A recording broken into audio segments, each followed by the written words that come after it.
Admit. Admit all.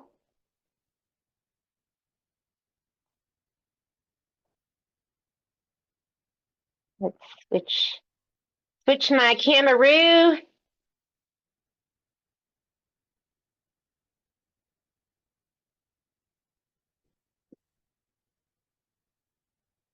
Okay, you're gonna love this, but I need it. Can you get it? Watch her. Did that get you? No. Oh God, thank God. You're fine. Thank you.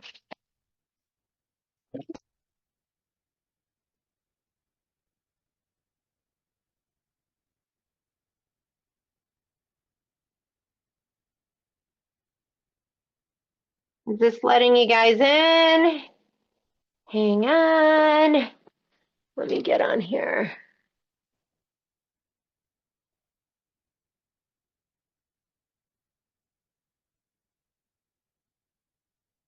Oh, gee. Hey, guys, can you hear me? Hopefully. Did you say you can? Yes. Okay, awesome. Give me just a minute. We've been extinguishing fires all morning, not literal. I'm gonna, I thought I had all this time. You know, time is one thing I don't have. I'm gonna close some of my windows on my computer so it doesn't slow us down. And let me open up my Zoom here, and then we'll get started in just 1 minute. We're just gonna let the rest of everyone get in here. Okay. Where are my meetings? There we go. Welcome, everyone. Welcome to our first mystery quilt, official quilt block. Launch meeting. Join from your browser. Here we go. This meeting is being recorded. All right. Hello. Hello, Judica. Oops, let me mute this one, and I am going to go ahead. Okay, there we go. I think that worked. Let me go and I am going to spotlight this video. New gallery. Spotlight for everyone. There we go. And let me go back to gallery. Welcome. So this is going to be our first Wallflower Quilt. I think most of you by this point you've done Kimberbell and you've done a Zoom class. But if you haven't, I'll just go through a couple of quick things with you. This is what I'm going to be seeing. I have this. Let's see if I can get this. You guys see my filming arm, but here we go. So, oh, honestly, I don't know how to get any closer to this. Here we go. Let me just let somebody in.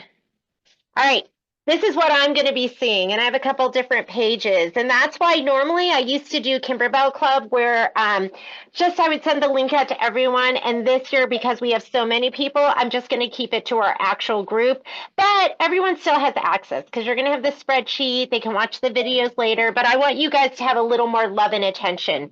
So, whoops, my belly's hitting my screen. If you have any questions down, I'm going to ask that you all stay muted because it can get really loud and husbands come into the room and then the dogs.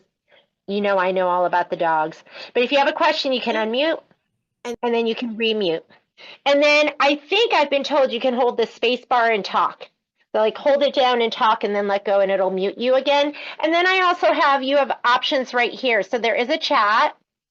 And if you're on an iPad, I don't know what to tell you. I'm not an iPad girl, but we usually have somebody in the group that can answer questions. But you can do the chat, and you can always throw in a question in the chat. Hang on, let me let Miss Connie in. And then, but I prefer if you ask the question and then be muted because sometimes I'm not looking at the chat window. And then I like it if I can see your face because if you're crying, I want to know. I want to be like, oh no, Peggy's crying. Peggy, what can I do for you? So, and I might ask you for a thumbs up. It's kind of a larger group, so we're just going to work through the project. I want you to understand normally when we work through the project, and I'm gonna come back over here to the screen now. Normally when we work through the project, I'd say I have maybe a third of the people that stitch right with me, a third of the people that are ahead of me, and a third of the people that are behind me. I never want you guys to get stressed out because you're always going to have the video too. So if there's some kind of issue, you're having some kind of problem, or you need me to get you caught up, just let me know. I can always walk you back through the information. But if you start to feel overwhelmed, I want you to just remember, we're just girlfriends stitching together. We're just here to have fun, and don't let it get you overwhelmed. And also let me know, because what I don't want is I don't want you to be like 5 steps behind. Like if you start to get behind, let me know and let me get you caught up, and let's not wait while you're if you're that far behind. So let's get you caught up ahead of time. Hello, Miss Lynn. Miss Lynn's watching. Okay, this is what we have hung up in our store, and we're going to be adding to it as we go.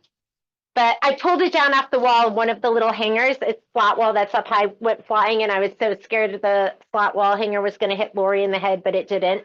So everyone say thank you to the universe for, because I was like, oh my God, I need the sample. And then it went flying. So this is the block that we're going to be working on right here, okay? And then the other block you should have is the ladybug block. So the ladybug block, you need 2 of those. You're going to need 2 of these. This is, there's going to be 2 of these in it. We're going to stitch 1 out today. And I'm trying to stitch out 2 at a time. And it's so funny because Debbie Frizzell was like, are you going to do the Minky Kim one too? And I thought about it and I went, I don't have time. And then that day I went home and I'm like, oh, I stitched out everything in 2. And I just thought, when did I do that? Must have been in a dream. But this is, I'm also doing Minky Kim, and I have her Bloomberry fat quarter pack, and it's very different. But if you're doing your own fabric, I can't wait to see when you're done with it. But we're, like I said, we're going to stitch 1 out. What I'm doing is stitching 1 or possibly 3 in the video. I just can't believe I did it and I didn't know. And then we're going to be adding it to our display. So it's going to be building, and everyone's going to get all excited because we're going to be like, oh my God, look, it's coming together. So let me put this to the side. And I know some of you have just signed up. You're going to be getting a pre-recorded video. So you'll get the pre-recorded version. So if you can't wait, like I can't remember who it was, and they were like, I couldn't wait. So they had already stitched out January. Just stitch it out. But there's some of you that have so much on your plate that you need these sew-alongs to keep you on track, or else it would just turn into another UFO. I know none of you are like that, but just me. But if you're the type that needs this to keep you on track, that's what I want you to use it for. If you already did it and you just want to come to the sew-alongs just to sew and like have company and be like, oh, let's sew together, and it's a time for you to set time aside for you, I want you to do that too. So this sew-along that we do once a month can be anything you want it to be. It can be what we're doing today. It could be working on something else. It could be watch it and then stitch it later. I'm using a 5x7 hoop. So some of you don't have large hoops. That's okay. If you have the 6x10 hoop, you can't add the background quilting unless you do it in your, if you have software or something. Because when you add the background quilting, which is the block by block quilting for those of you that are new, your design, the background quilting is 6.5 by 8.5. So it bumps you out of your 6-inch hoop. So what you want to do is you want to join in and just do the embroidery, and then you have to add some kind of quilting on your own later on. But because the design, the background quilting bumps us out of that hoop, that's why I'm going to my 7x12. This is my 7x12 magnetic. You don't have to use this hoop. You could use whatever hoop you have that it's going to fit. And I'm using muslin, and people always go, why do you use muslin? And I use it because, oh, is this not the piece I cut? Hang on. This morning I was like, I was prepping because that's how we roll here, flying by the seat of our pants. So I like the muslin because number one, I like how it feels. I like how it presses out. I don't encourage you to use muslin as a stabilizer. I use it as my base for my Kimberbell quilts because there's batting, there's background fabric that's been stabilized, and that's enough. Okay. But if you're just like stitching like one piece of fabric and you put it on the muslin doesn't provide, like it pulls in the back. You're going to see stitches that pull in the back. But when you press it out, it's so beautiful. Like, well, actually, I was like, okay, here. So see that corner? Like it doesn't provide, it's a loose weave. It's not super tight.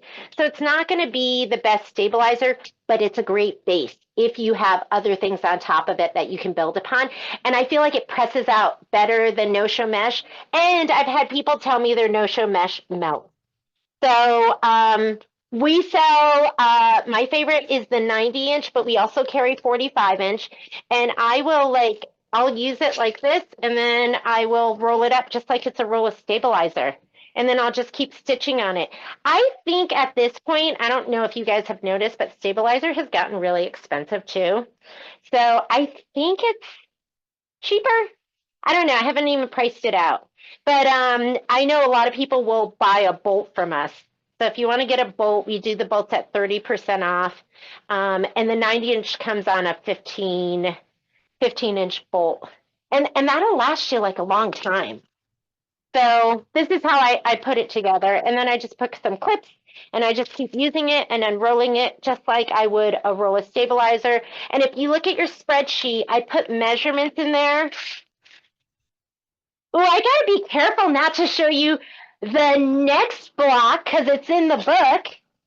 So I gotta remind myself, don't show them how cute it is. But if you look here in the spreadsheet, oops, somebody's trying to join. Let me let them in. I put measurements like right up here. So if you're using a 5x7, cut your muslin 9 inches by width of fabric. So there's measurements in your spreadsheet. If you haven't gotten anything, let me know and I'll send it to you. If you're having problems getting the group emails, because some people, I'm just going to keep pooping while I talk to you. Some people have issues with the group emails because your server screens it out because they look at it as spam. You just have to remind me. I'm totally fine sending it to you, but I just can't keep track of all the people and who needs what. So just shoot me an email and be like, hey, can you please send me whatever? And then I'll send it to you. And it's all on that. You know how I did that welcome letter for you? And there's a doc there that's going to have all the videos and links to stuff. And I'll put the link to the spreadsheet on there too. Oh, look, there you are, missing magnet. Still on. I love these magnetic hoops. This one's normally $5.99 and hang on, I want this a little more taut. This one's normally $5.99, and when we do the brother sale, and we'll do it again, we sell this for $3.69, which is doable. Like we always try.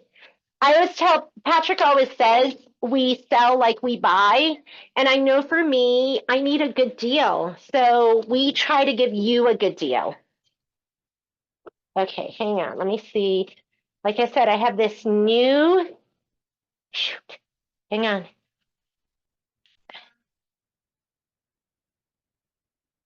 How can I get closer? Hang on. I can't get closer with my arm. Do I do this? Oh, there's a little bit. Sorry. This is not how I want it. Okay, hang on.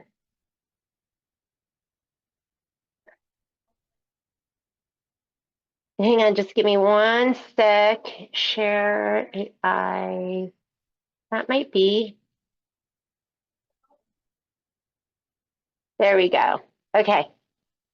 There we go. All right. I am on a stellar today. Our store luminaire is getting packed up and is going to be going home to somebody else. Is that really blurry for you guys? I'm super sorry. All right, embroidery unit will move. I'm gonna go ahead and say okay to that. And I'm gonna go to my home button. That's gonna clear my screen. I was checking this morning just to make sure everything was on my USB.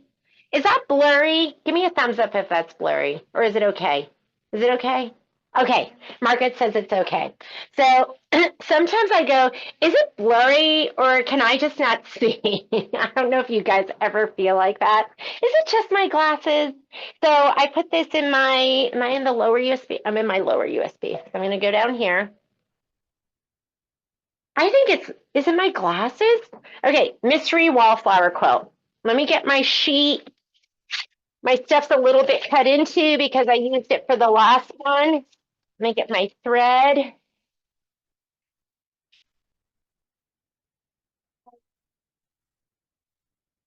Chomping at the bit. I'm singing to you. All right. And as you can see, there's not much. That's not it. There's not much on my sheet yet because we're adding to it. Here we go. Here's the one that I want. January, make 2. And then we are doing, in your book, it'll be page 2. A lot of times it'll still be page 2 because, you know, you're going to get a new printout each month.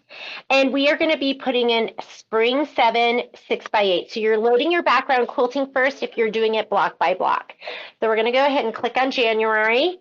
And I just put the whole folder in here, so I'm going to have to go through some stuff. I get sample files. That's going to be different than what you have. And I'm looking for my background quilting.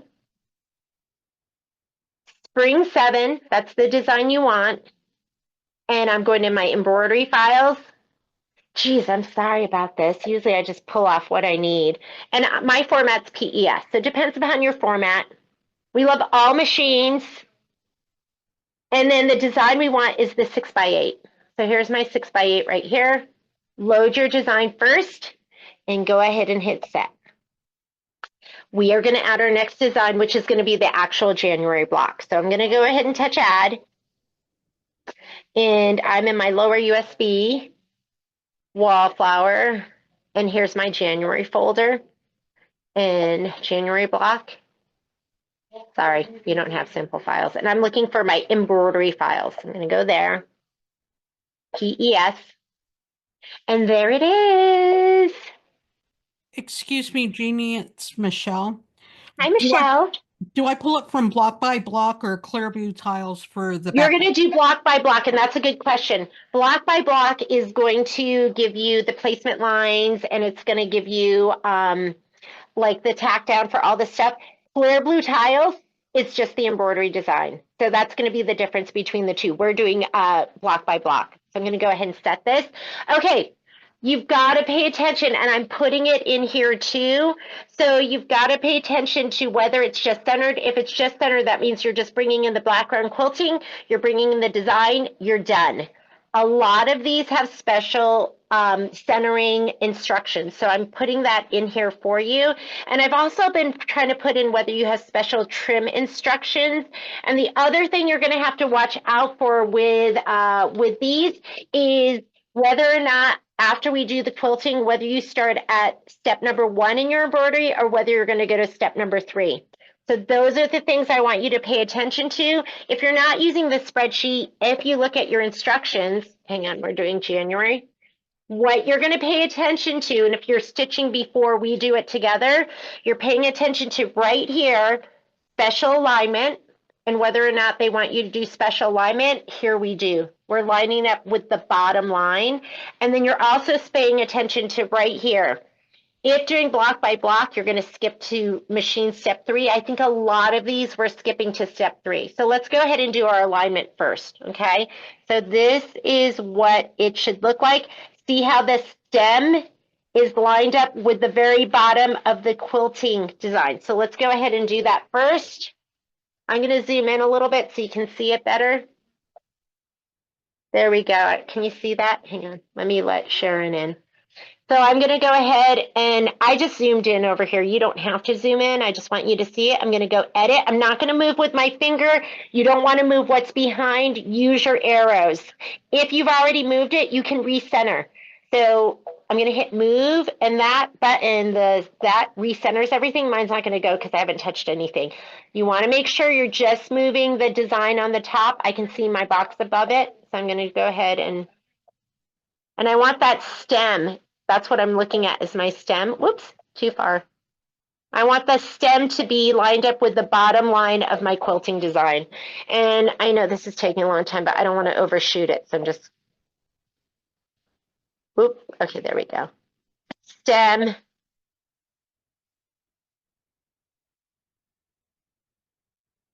I think I'm there. Let me see if I can zoom in even more. Whoop, here, so you can see. So there's my stem. The bottom stem's lined up with the bottom line. Okay? Everyone got that? All right, we're good? Okay, I'm going to go ahead and say okay. I'm going to go back to my 100%. So there we go. And then I want you to go to your settings. I always go to my settings and choose your hoop size.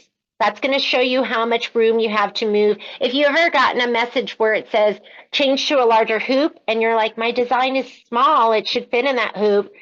Always change to your hoop size and make sure that you're not bumped just outside of that. It could just be one click outside of that and it's going to tell you to change to a larger hoop.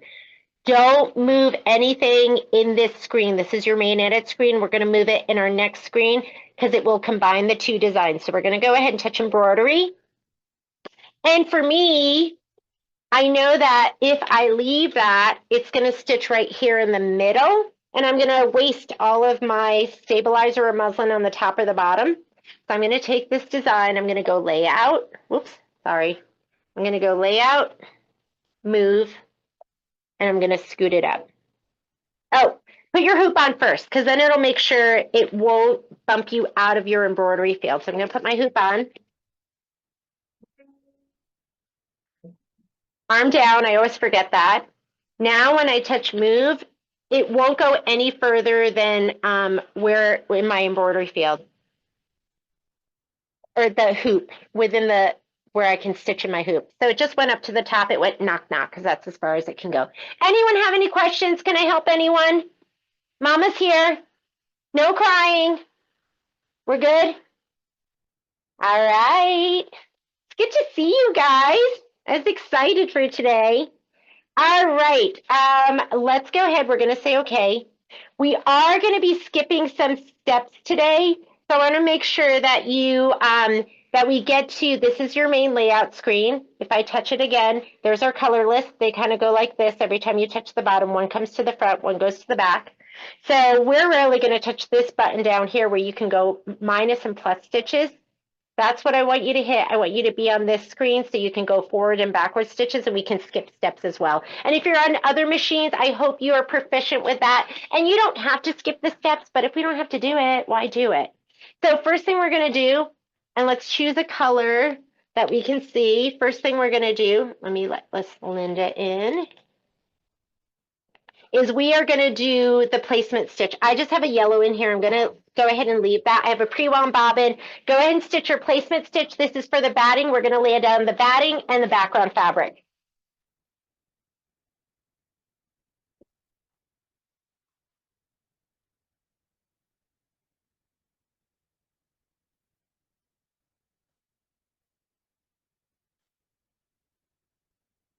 I'm looking for like a little table. I want like a little table that I can sit next to my machine where I can put my, no worries, Miss Linda. Don't worry, we're glad to see you.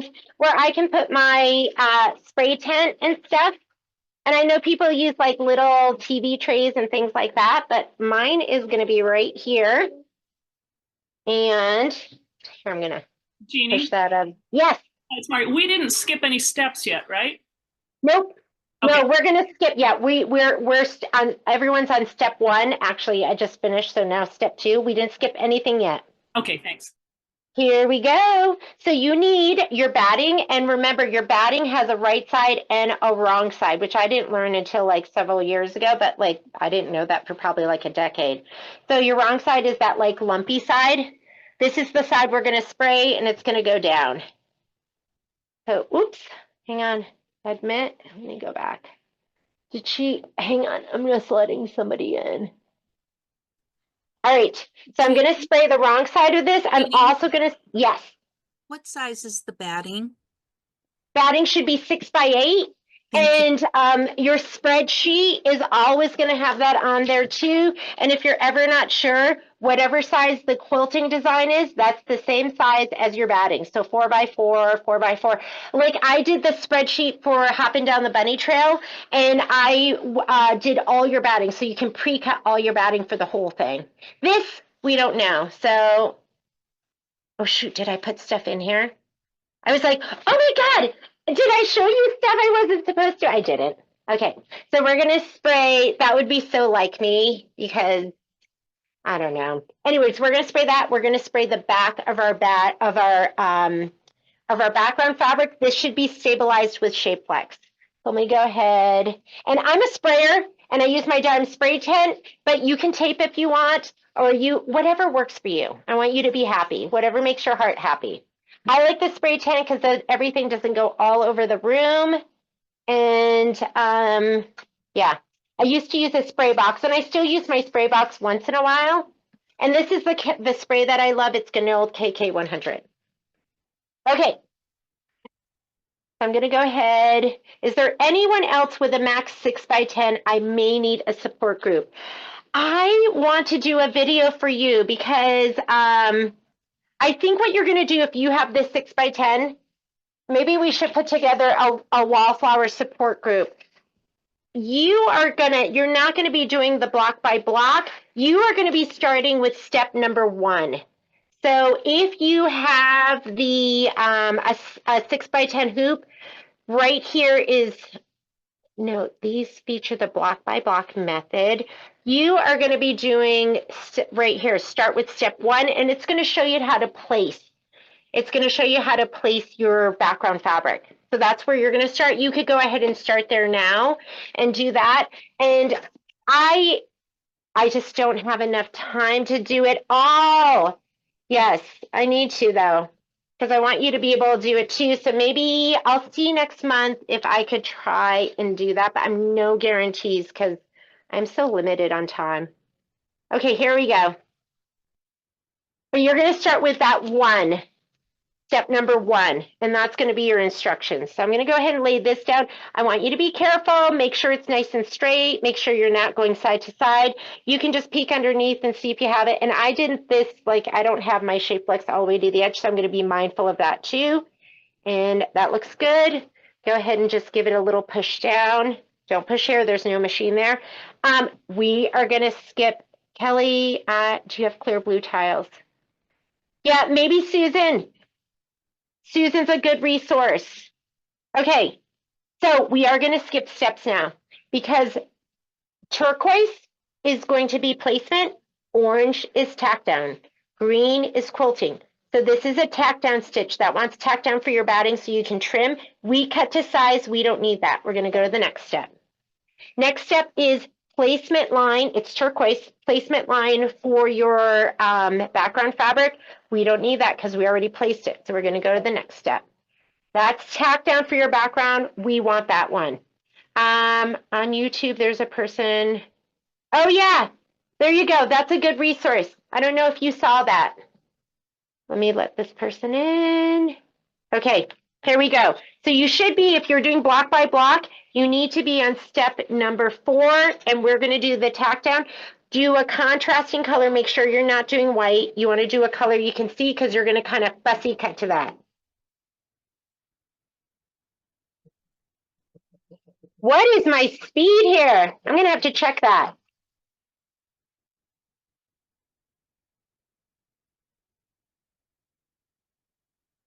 Hang on. I'm going into my settings. I'm a 1050 type of girl. Oh, you know what? It slowed me down. So it just might be that that hoop is on. and it might have slowed me down because it doesn't stitch at full speed.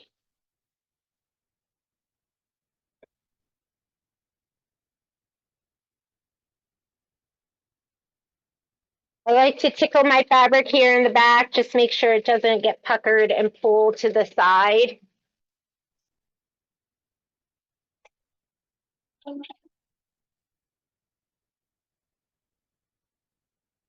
Okay, let's go ahead. Let's look at our instructions. And remember, we are going to skip. Oh, no, we're doing this step. This step is going to be your quilting, and it's calling for linen. So we're going to get your linen thread. It's just a cream thread if you don't have linen, but if you do a lot of Kimberbell, you need linen. They use it in everything. And now we're going to do our quilting stitch, and then it's going to get us into the embroidery. So I'm going to, and I like to show people this because I know we were taught to cut your thread here and pull it out at the needle, but you don't need to do that. I usually unthread it. So I'm just going to unthread it from here to here, and then it'll fall right out. Make sure your foot's not down. That means your foot's down. This tension just closes. Make sure the foot's open, and then it just comes right out. Okay? And let's go ahead and thread up. Is there any tips on using the magnetic hoop with poly mesh to get it straight?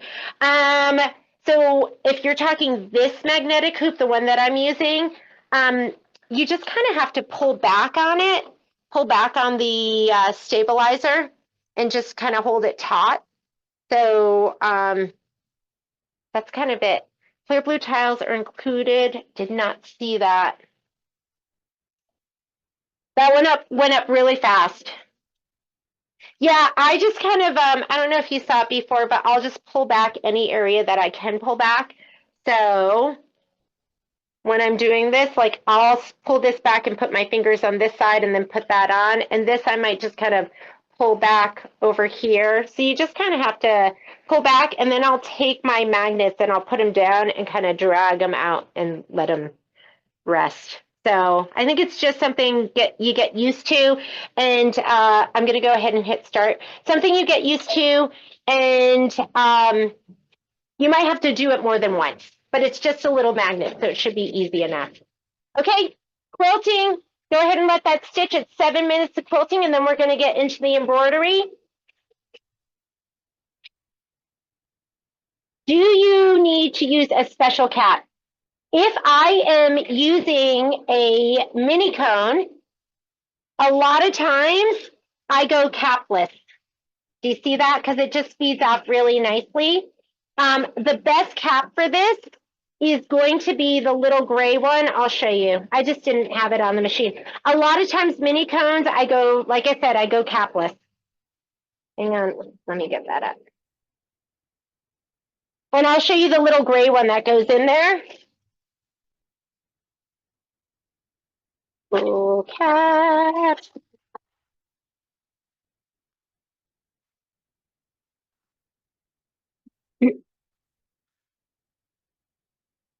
The other one you want to use is this one.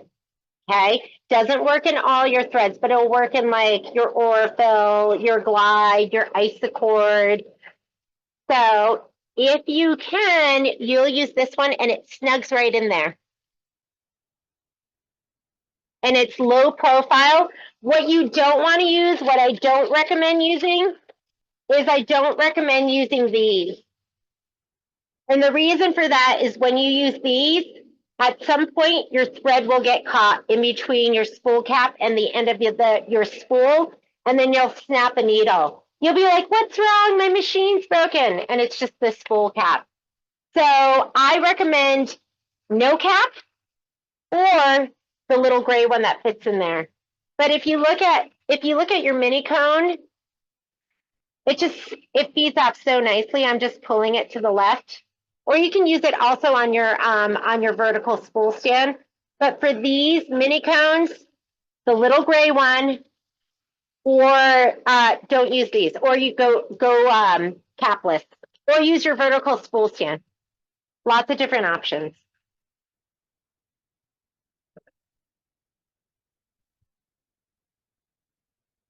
Yeah, we have 7 minutes. We can do Q&A if you guys have any questions. How are we doing? Is there anyone I can help? Who needs help? Anyone? We good? Anna, how cold is it in Alaska today? It's warm today. It's above 0. It's above 0. That's always good. Yeah, it's like 13, I think, is what it was when I woke up. So if you want to prep your fabric, this is going to be your applique fabric. Where are my instructions? Your applique fabric. So they wanted you to put shape flex on this one. So fusible woven on this one. I think you should put fusible woven on any of the light colors. So I did put fusible woven on my pink too. So I have it because you just don't want the, like I can almost, even with my fusible woven, I can almost see that gray stripe shadowing through. So anything that's a light color, I didn't put any on this one. That one you can't really see it. So if you haven't done it already, and looks like this because I used it on the last one. If you haven't done it already, I want you to go ahead and put your fusible woven on the back of this. And that could be either your Kimberbell fusible woven or Shape Flex, Pellon Shape Flex SF101, either of those two products. And if you don't feel like it, then don't. If you're like, I don't care, who cares? Then don't do it either. You can do whatever you want. It's up to you. Oh yes, Belinda. You should get it soon, and then you'll have a whole month to catch up, and then you'll be right on track with us. Yes, did somebody have a question? Yeah. You made a comment that muslin is not a stabilizer. Yes. So do you still put stabilizer underneath it? No, because it's a base. Like I said, it's a base. For me, like if you look at this, and there's gonna be a little bit of pulling in this. Don't worry because you're using the muslin and it presses out so beautifully. But it's just a base that I'm building on with my batting, my background fabric that has the shape flex.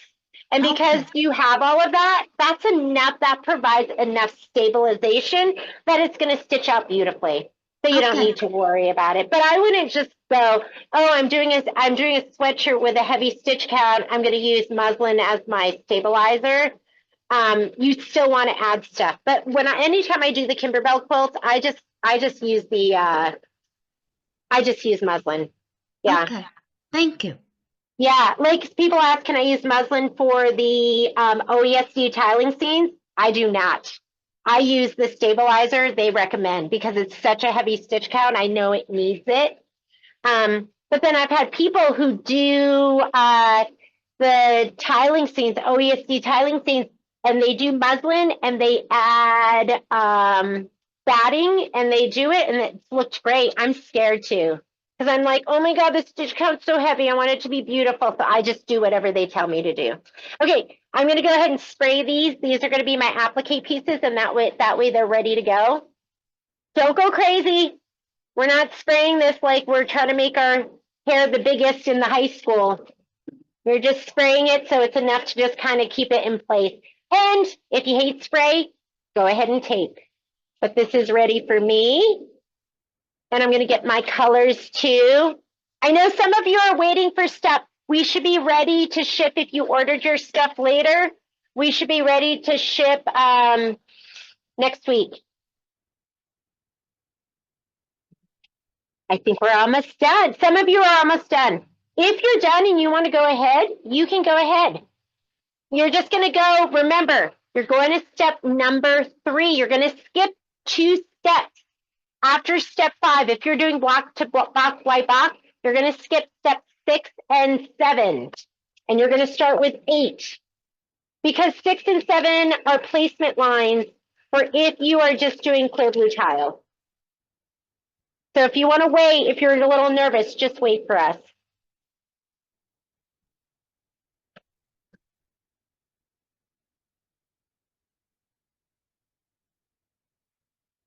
I tell you that, and then watch me go and just start stitching the wrong thing. That's what I like to do. And colors that we're going to need. So step number 3 If you have the thread kit, you're going to need aloe. And then the next color after that is going to be avocado. Okay. Aloe, avocado, haze, avocado. Color doesn't make a difference. So.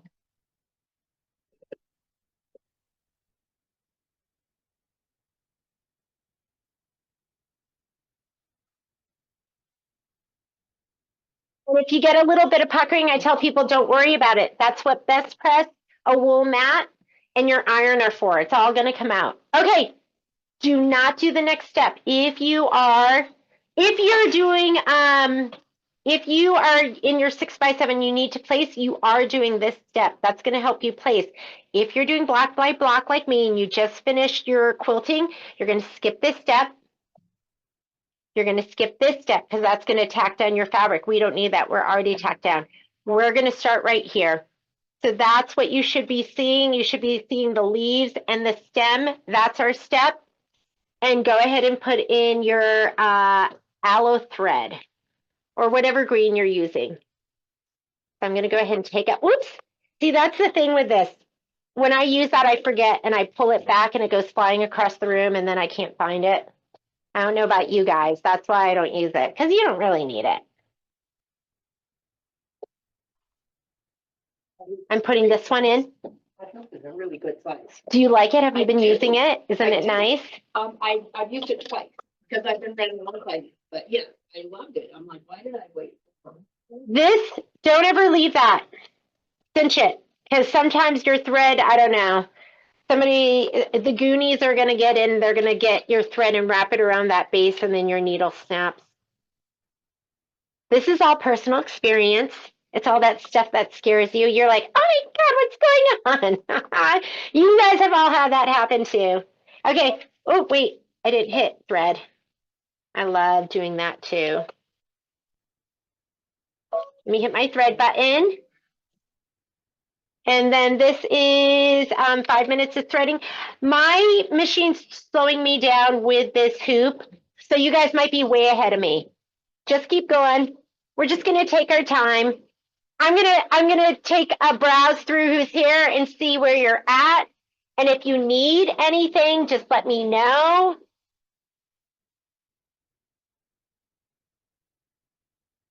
Judika, look at that beautiful Stitch Delight up there.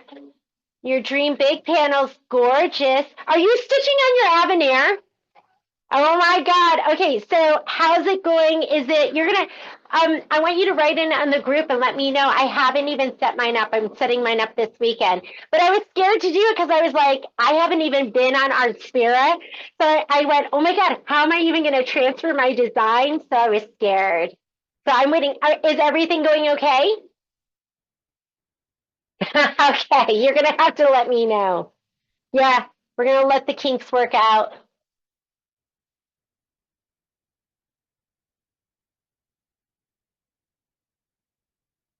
I still love it and it sews beautifully.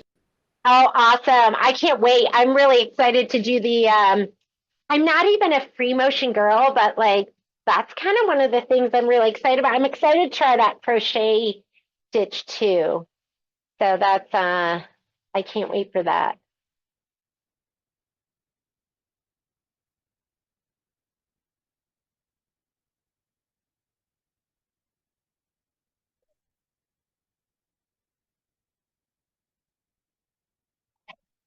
Miss Kelly, did you already stitch this one out? Are you waiting? I'll have to see if I can find that video that Cindy West was talking about.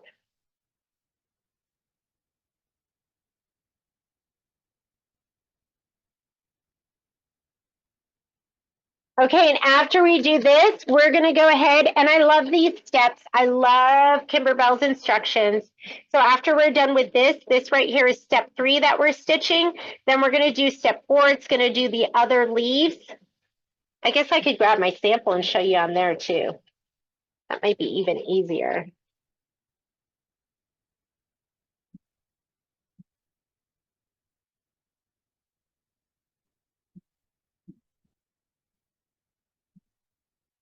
I'm already behind, Jeannie, because I'm still stitching out my background. Are you doing the background quilting? Yeah. Don't worry, I'm going nice and slow and I'll catch you up. So if you need Oh. any help, Okay, thank you. yeah, just let me know. If you're like, what's my next step? I just finished this. What's my next step? I'll let you know. Okay. But Okay. today's going to be pretty straightforward. We're going to just be doing some machine applique. So yeah, it should be pretty easy today. Okay, thank you.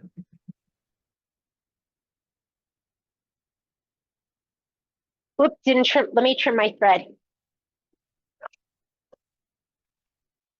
I want to make it gorgeous for you.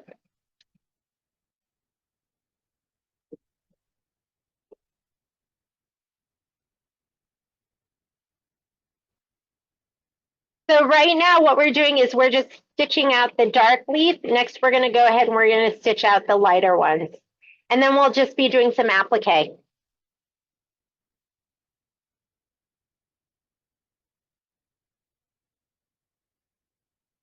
And you guys have plenty of time. I like that this is going to be nice and easy. The pace will be nice and slow. You can just fit it in.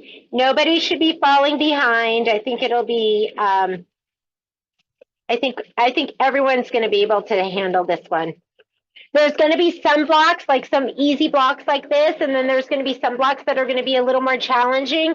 I think next month we are going to be working with some specialty material, and next one's going to have some machine embroidery and machine applique, but next month's going to be pretty easy too. What's the finished size of the mystery quilt? Finished size that's a good question.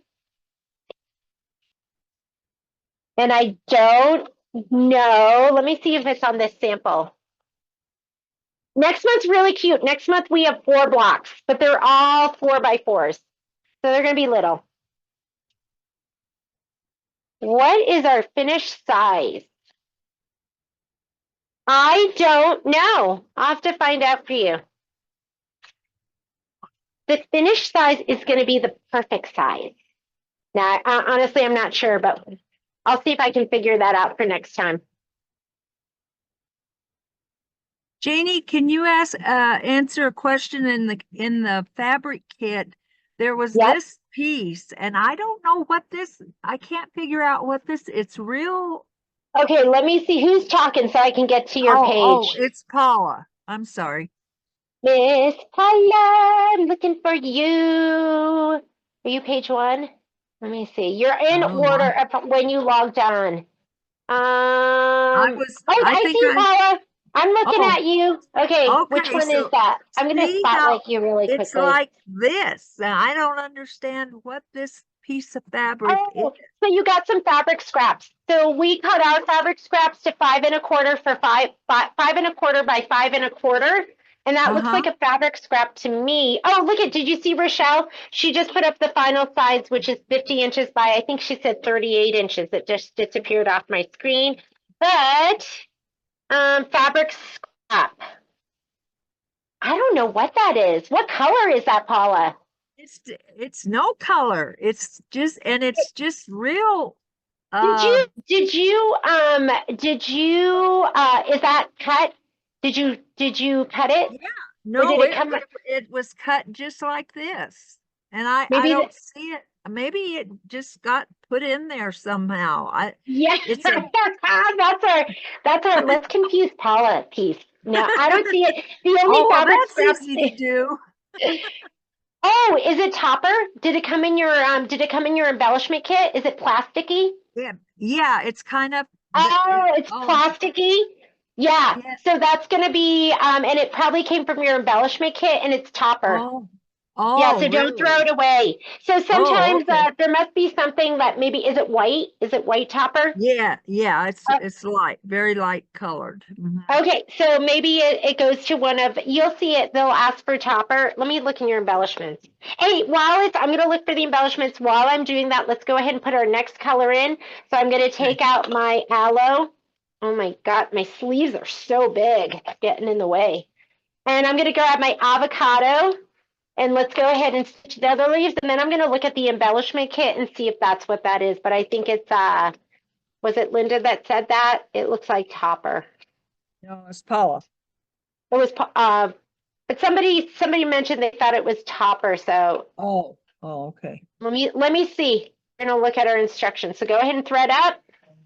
Hit start. Yes. We're just gonna stitch out these other leaves. It's for me, it's 4 minutes of stitching. And we're gonna look in our book again and let's look at embellishment.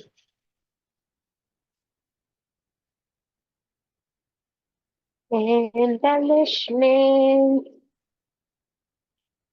Yeah, so that is topper. So it looks like you have embroidery topping and you're going to be cutting it down to those 2 sizes. I'm not sure which, let's see, does it tell us what it goes into? The embellishment kit will include a 6x6 piece of embroidery topping. And the embroidery topping, it's going to go to something that's probably white.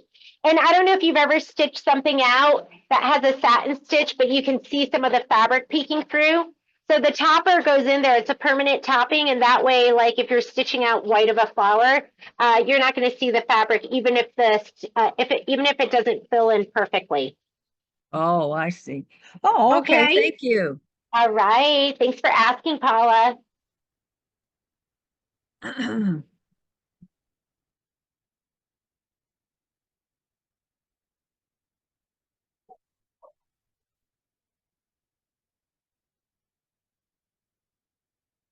Okay. Now we're also it's strange because my camera's never worked. I just got a new computer and I have a camera that works now. So now I know you can see me too. All right, after we do this one, you're gonna need the haze. So it's gonna stitch out those really pretty little, what do you call those flowers? These, I know some of you are gardeners. This one, the flowers that have like the little balls like that, what are those? So that's what we're gonna stitch next. Pine? Is that lupine? What are they? Lupine? A lupine. A lupine, I feel. There could be other ones too, right? But I remember pretty flowers like that back east.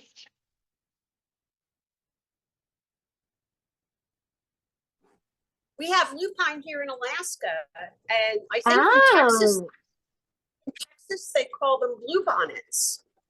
Yeah, bluebonnets. Oh yeah, I know exactly what you're talking about. They kind of like they're shaped kind of like that, right? Like a little bell, like upside down. And in April, there's just fields and fields of them in Texas. It's gorgeous. That and Indian paintbrush. Oh.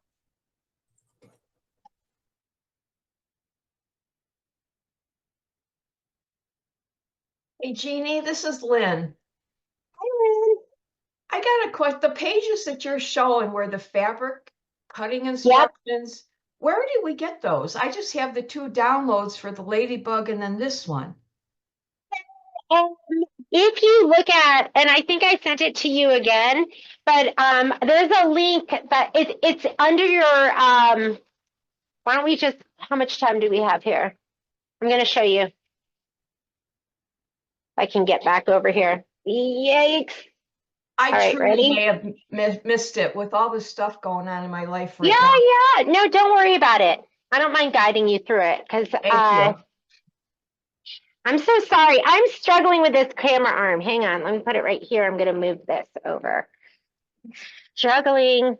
Okay. If you go into your, oh, sorry. My belly hit the button. Stopped it. I'm leaning over it. So I'm going to go to 2025 and I did a video too, and it should be in your letter. So the stuff that I sent you, there is the Digital Dealer 2025 supply list with instructions. So you should have this. I attached it to your stuff. And right here, it says the cutting instructions for the whole quilt can be found in your Cute as a Bug download. Here's a video showing you how to find it. So if you click on that link, there's a video because it's not like, yeah, you're like, where do I find that? So hang on, let's let it go through this advertisement. Let's go through that too. Don't renew. And here's and I did it all on the screen. There's Momo. Oh, look at that.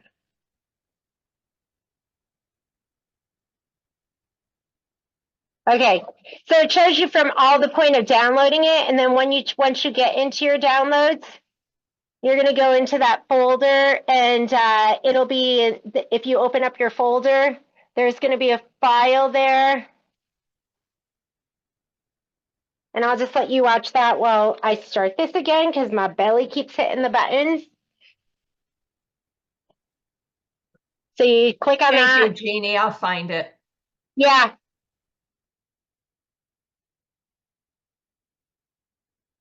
And there, I think in the instructions. Okay.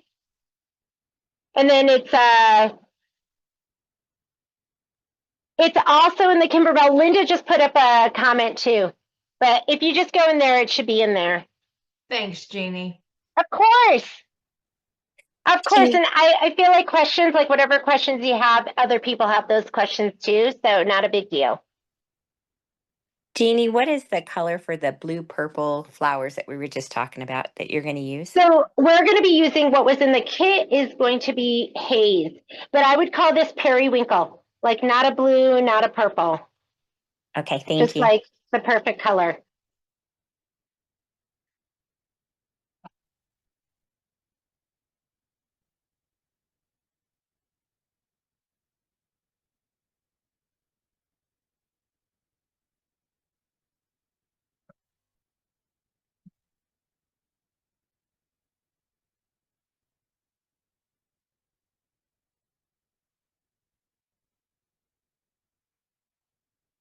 All right. Next color, we're still just doing our embroidery. How are we doing? Is there anyone that needs help? I'm here for you.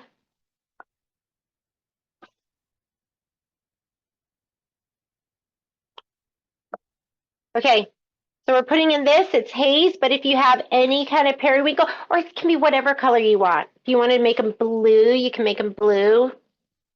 I mean, I did mine. I'm totally changing my colors up on my on the Minky Kim one because it's much more muted. I never used to match colors. I always just did my own thing. But the busier I got, the more I prefer just a kit, fabrics that go together where I don't have to think too much. I just don't have time to put everything together anymore. So this one I did, whoops, sorry. Let me see if I can turn this up. This one I make my navy blue. That was me getting my fabric underneath there. I know it almost looks black, but it's like a navy blue. Because it just matched the whole fabric collection. I was like, what kind of blue can I use?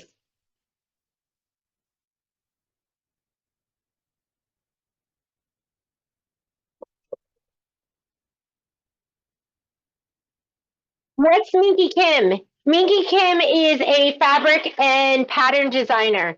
And I don't know if you've seen some of the projects that we've done, but we did the panel. She's coming out with a really cute backpack. Yeah, sure. She's coming out with a really cute panel. Like she had those little pouches and the little bags. Well, she's coming out with a backpack panel that's going to be out in March, and we'll definitely do that one as a sew along with our resident. Yeah, that or the backpack too that Michelle did with the cheater panel. I think it's hanging maybe over the rod on that end cap. But this is like one of her, this came from that panel. Michelle did this as a sew along. And this was the Bloomberry panel. So, but she's got tons of fabric, patterns. So this backpack, which we kitted, they're doing something similar, but it's going to be in a panel. So you're just going to have to buy the one panel and it's going to have all the pieces. I love that. Like the easier, the better. You're just going to be cutting out each individual piece.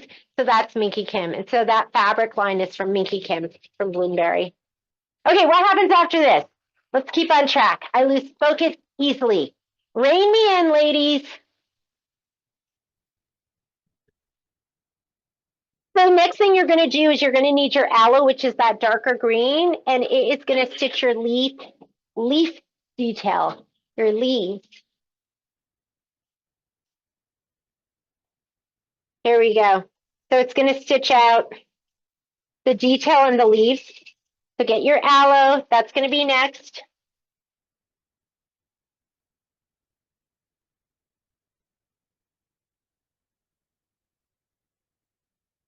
I'm so excited about hopping down the bunny trail, and I think you've heard me mention there are some of it reminds me of Cup of Cheer. Not to traumatize you, I know that was a big bite for some of us. That was a big bite. I think it was a big bite for all of us. And I know there were some of you that did multiples. Like one of the gals here, I think she did 3 of them because she did one for herself and one for each of her daughters. That was a lot. So this is nice because it's just going to be a bench pillow, but there's some things that have like doors. So you're going to be doing part A and part B, but it should be really fun.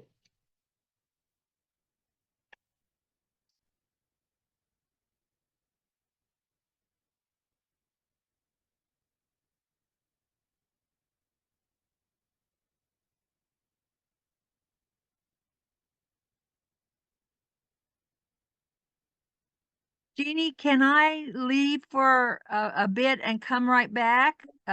Is that possible? Yeah, you can either leave your window open, or when you come back, it's going to put you into the waiting room, and I'll just let you in again.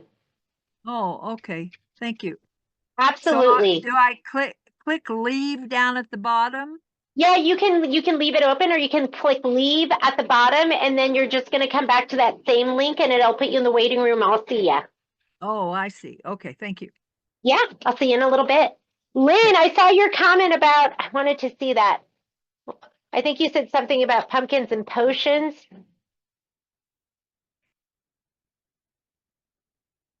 Oh, well, your pumpkin and potion was like a work of art. So, yes.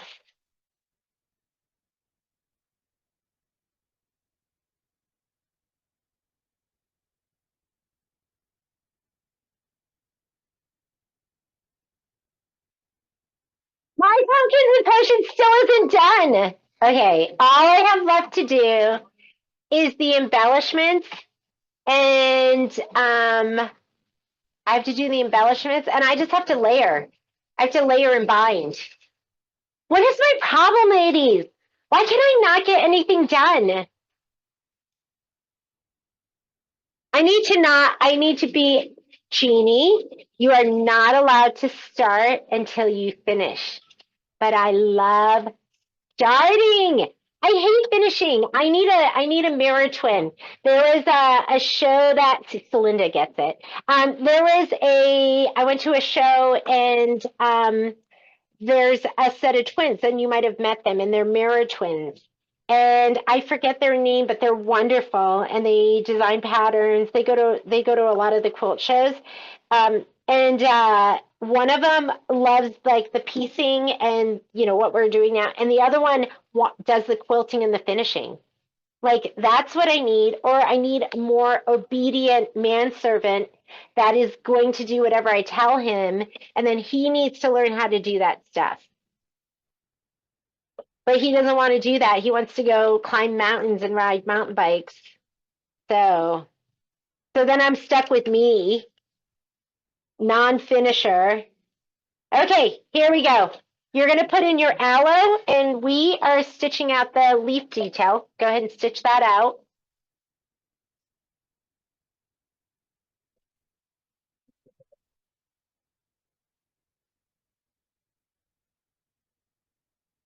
I guess I should look at our next set of instructions. After we do the leaf detail, then we're going to get into our applique. It says stitch the flower 1 placement line, which is going to be the orange, and color doesn't make a difference. So, but they usually say use a neutral color. So, because the, I think it is, that sounds funny. I think it's peach. So I'm going to put this one in next. Is it peach? I also have marmalade in here. Was marmalade in the kit? Can't remember. Maybe it's marmalade. Let me look at my instructions. Is this on tight? Yes. Oh, it's peach. It's peach. You know what I love? Kimberbell with is it peach? Yeah. Kimberbell did how come that left my screen? Hopping down the bunny trail, they put the name of the colors from the thread kit. So they actually put, yeah, Stephanie, you like that? So you're not guessing? They put the glide colors in. They're written in there. So I thought that was great too. I was like, oh, you know what? It's about time. If that's what they're going to use, I'm happy that they're actually putting those colors in. So this might be the last one where you have to kind of figure it out.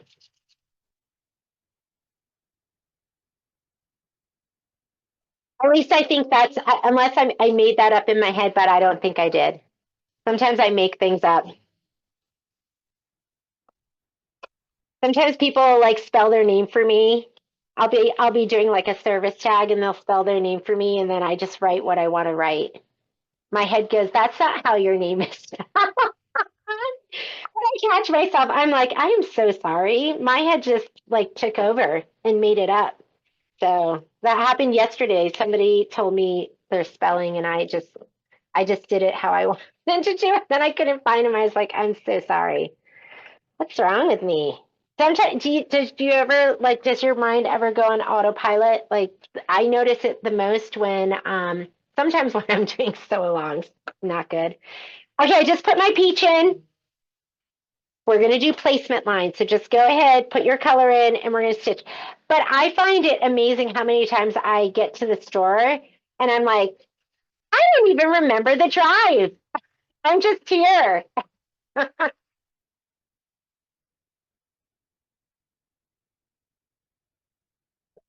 Okay, and you should have sprayed, or we're gonna just put it down. You can tape it down if you want, but we're gonna be putting down this fabric, which looks like the orange honeycomb.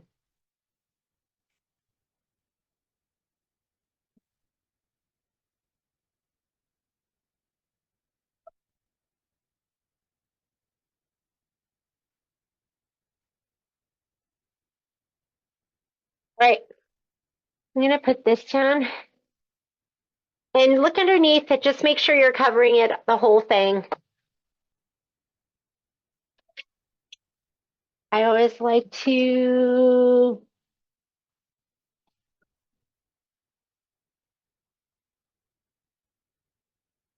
ah, that happens to me all the time, Miss Donna. You're gonna need a pair of scissors to trim this. I'm telling you, I am so loving the Kimberbell snips.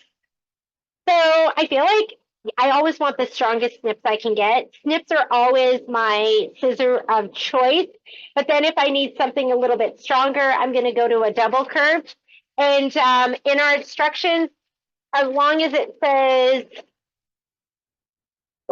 trim the fabric close to the satin stitch line, then I'm going to use something that's curved. So I'm going to use these to trim around it, but whatever curved scissors you want, it's harder to do it with straight scissors. Donna, get them out of your cart. This is good stuff here. Although I think there might be some issues with our site right now. I was having a mini meltdown. I'm okay though.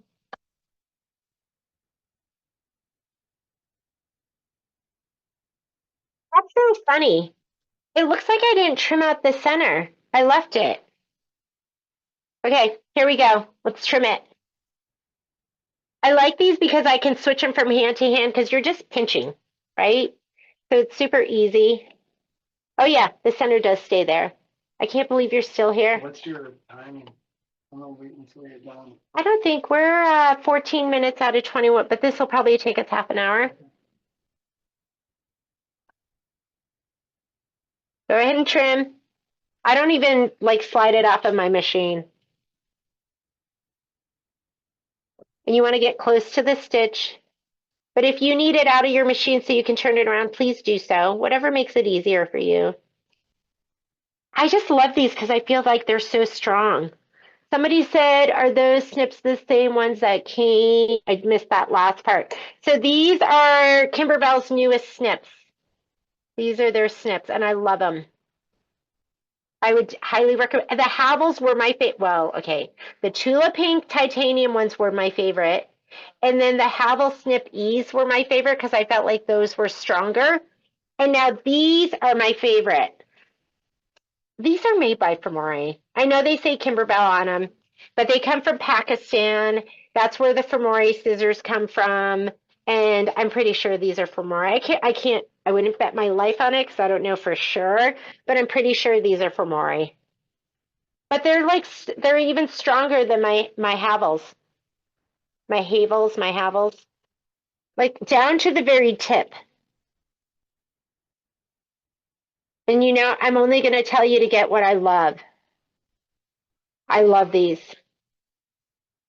And I see 2 pairs in my future because I'm the type that misplaces, puts down, walks around, goes upstairs, starts dinner, puts them next to the sink, can't find them.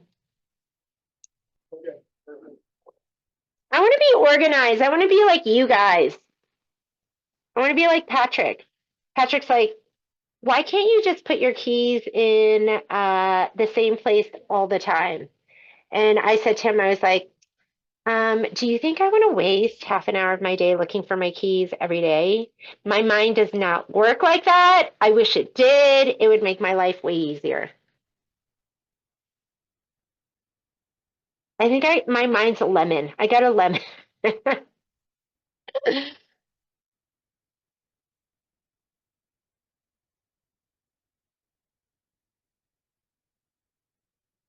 My mind works like, oh my God, your hands are full. Throw it down. Is it in your pocket? Did I leave it in the car? Okay, there we go. Do you know if they are better than what came? I didn't see that whole thing. I can tell you these are the best snips I've ever used. So if you're talking about the Kimberbell scissor kit, I liked that scissor kit. I wasn't in love with it. I don't know what's in there. These are, I'm pretty sure these are different and these are the best. So I absolutely love them. Because even with my Havels, every once in a while, I would struggle to get through the fabric with the Shape Flex on it.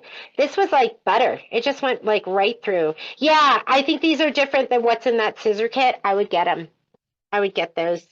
Okay, go ahead and slide your hoop back on and just hit start. It's going to do the decorative stitching around the top of the flower.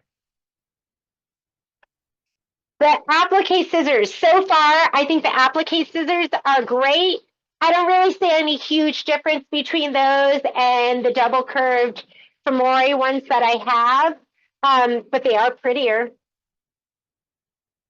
And I'm definitely somebody who's into fashion over function sometimes, but not with my scissors. I would take function over fashion. But look how pretty these are.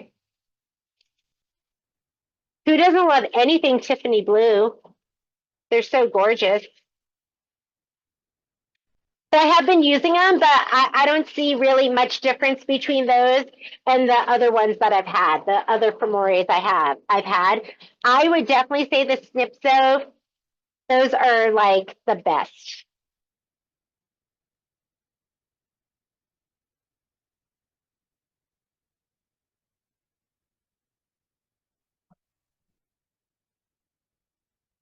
This is 8 minutes of stitching, and then we're going to be doing the other flowers.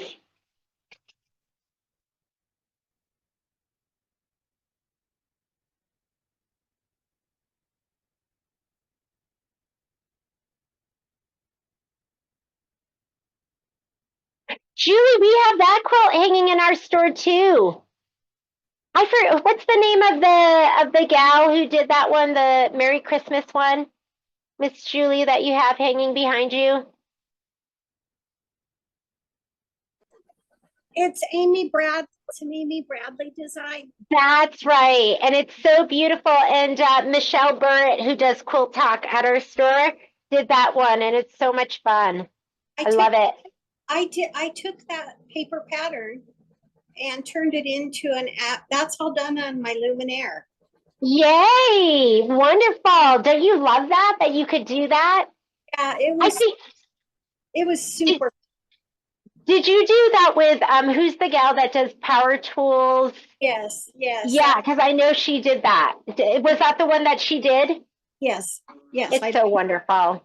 I learned from her, and then I have my own long arm, and so then I just long armed that when I didn't do a quilting in the block.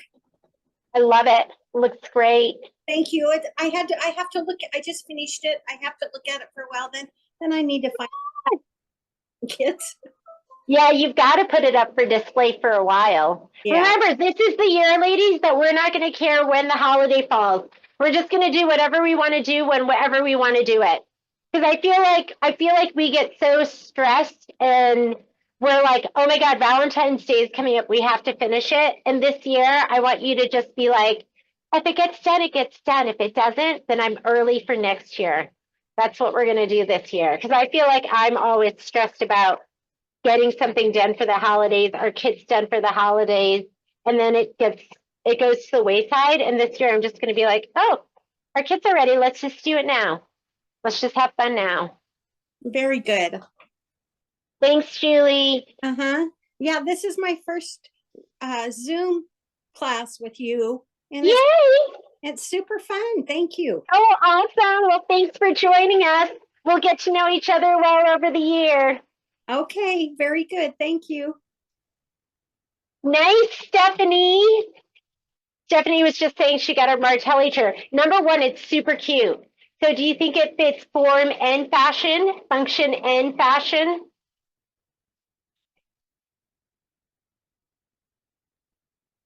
Yes, definitely. We're gonna have to get some for the store. We have koala chairs here, but I'm ready to try something new, and the colors are just adorable. I have to admit, there's things I've bought. I've waited. Oh, there it is. Okay. So I'll spotlight her. Stephanie just got her Martelli chair. You want to give us a little show? Oh my God, it matches your Kimberbell scissors. It's cute. And hopefully it's super comfy. Yes, it is. I love it. Yeah. Nice. We're going to have to get some for the store here and try them out. I want to check out for my snips. Oh, okay. Wait, we're making more. So I just saw somebody's comment that they said they want to check out for the snips. And I think you said you wanted to get a kit. We are kitting more because we started out with, I think, like 42. So, and I was like, we sold out of those instantly. So there's going to be more kits. So if you can wait until next week, I'll have those up and then I can ship them out together. So where's my list of things to do? Let me grab my pen. Let me grab paper and pen and I'll make sure that that's up there.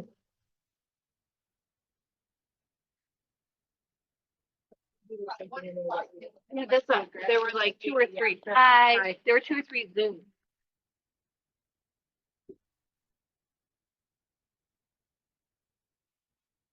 Okay, I was out of the room, so if you guys were throwing anything in the comments, I didn't see it.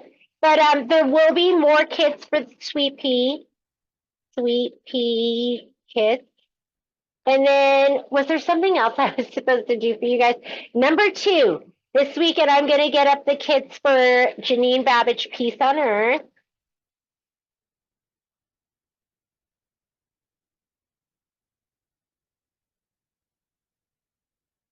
If there's something you need from me, let me know now because I'm putting it on my list and some of it's going to wait for this weekend when we're closed and I can sit down and calm my roll. Super cute. Okay, next colors we're going to need to, when will you have more snips? Oh, I've got snips. Did they say we're sold out? Because I've got snips. And okay, we are migrating to a new website, new scanner, new point of sale. And I had like a panic attack on the live feed today because somebody said they were trying to buy Wallflower and they couldn't. I was like, it's up there. I don't know why they can't get it. And I went on and it wasn't there. And then I went into the back office and everything had disappeared. There was a listing, but like all my information, my pictures, all of that were gone. All of that was gone. And Patrick's migrating over. So I don't know if it had something to do with that. So if there's anything you need, call the store or send me an email and I can just invoice you for it. But we have snips. We have everything. I don't know where everything is. So just send me an email and it might be this weekend until I get to it, but I'll get through everything this weekend.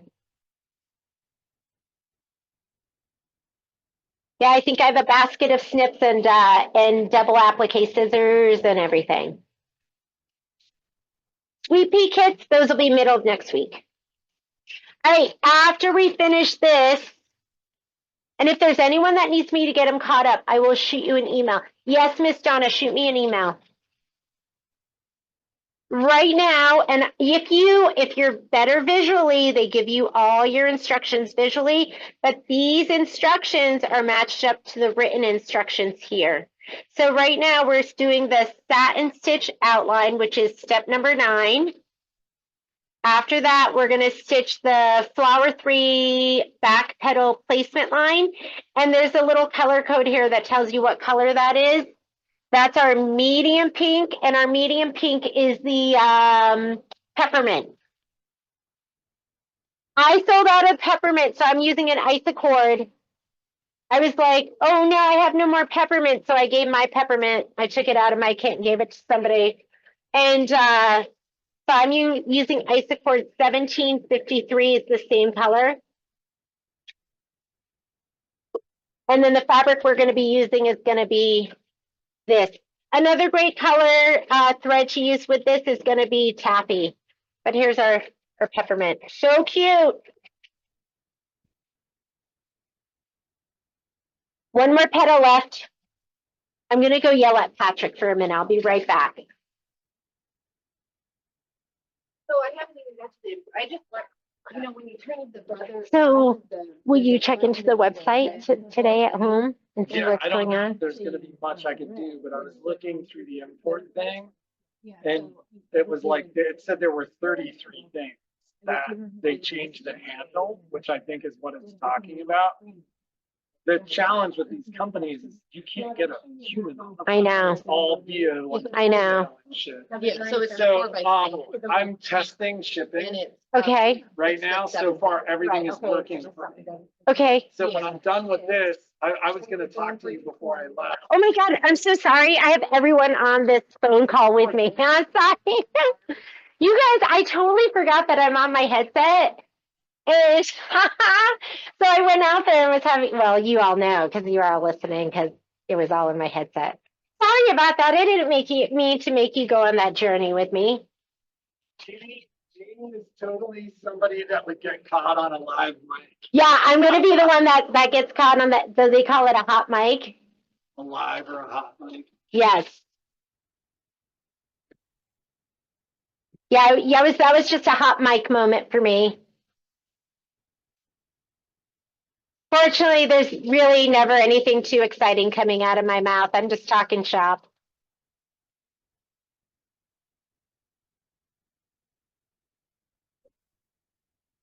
Cute. That's like a cute little stitch around there. You love going on. That was a boring journey.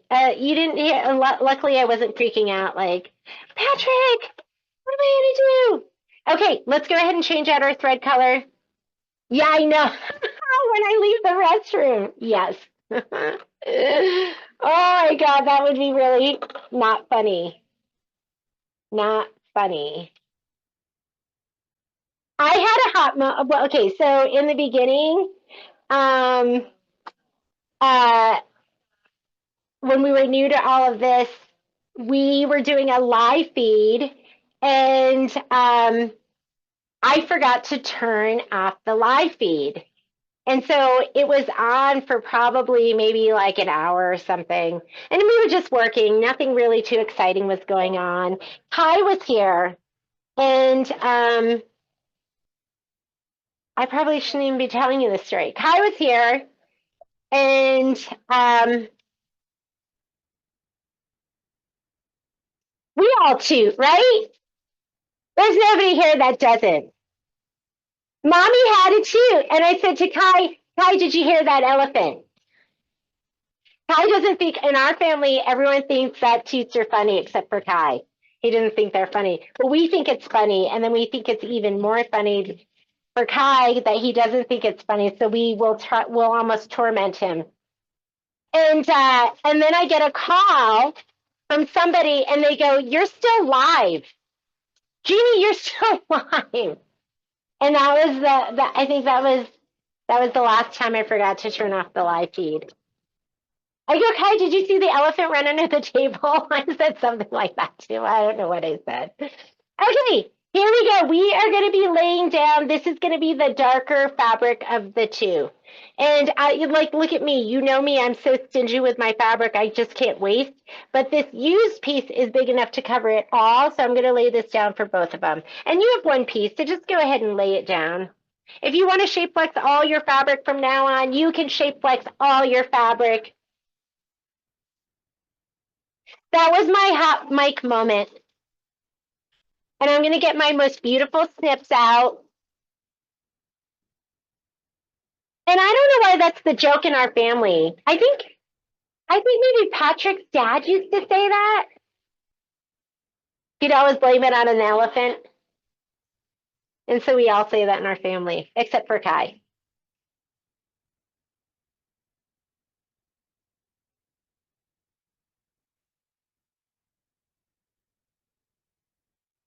I hope I'm not leading you astray because I went rogue and I didn't even refer to my instructions, but this looks right.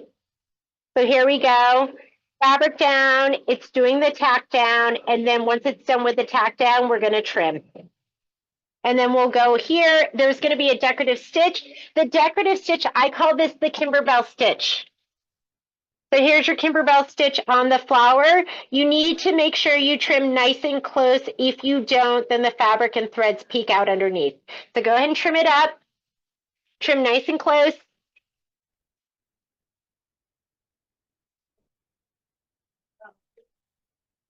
Oh my God, you just, the snips are the best.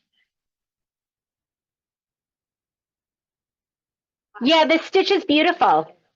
It's kind of like a candle wicking stitch.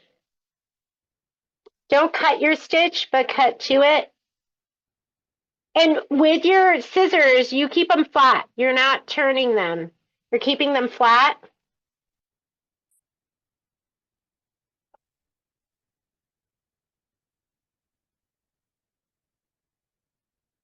Patrick would never have a hot mic moment. He's perfect. Sometimes I'm like, Patrick, is it hard being perfect all the time? He's not perfect, but he's pretty perfect. Or I'll be like, is it so much pressure having to be perfect all the time?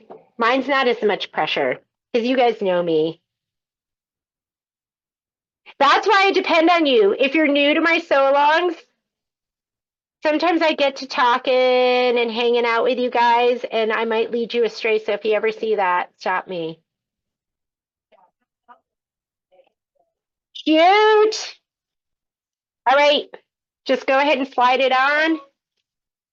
I've been told I'm a fast cutter.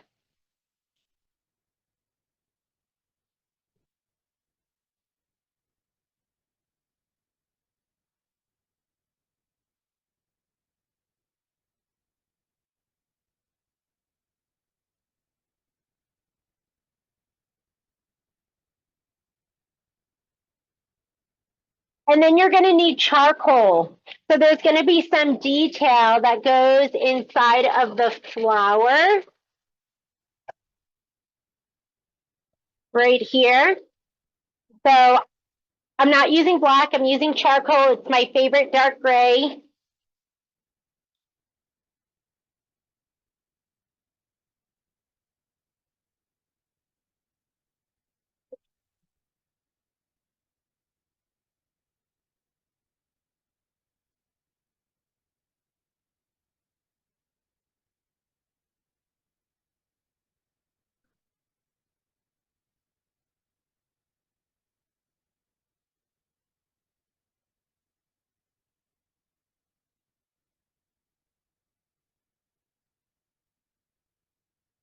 Oh my goodness.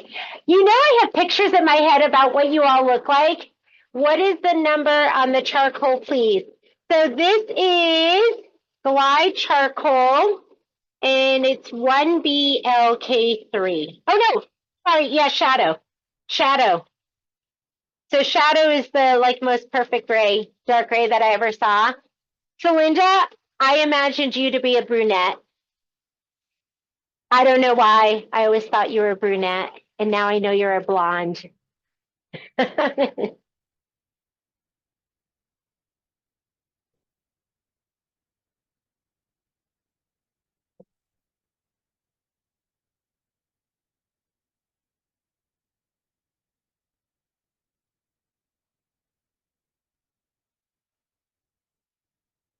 All right, let's change our thread out. And if anyone needs me to get you caught up, if you feel like you're behind, and you're going to have the video too, you'll have the pre-recorded video, just you and me. And then you'll have this, I'll send this out later on this afternoon or tonight.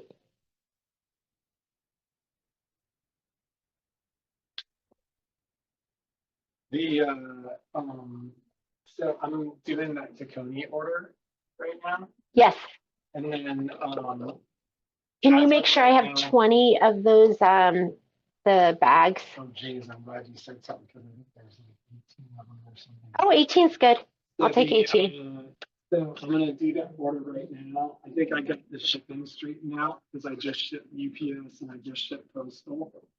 via Off of Shippo. Shopify, I suppose. Okay.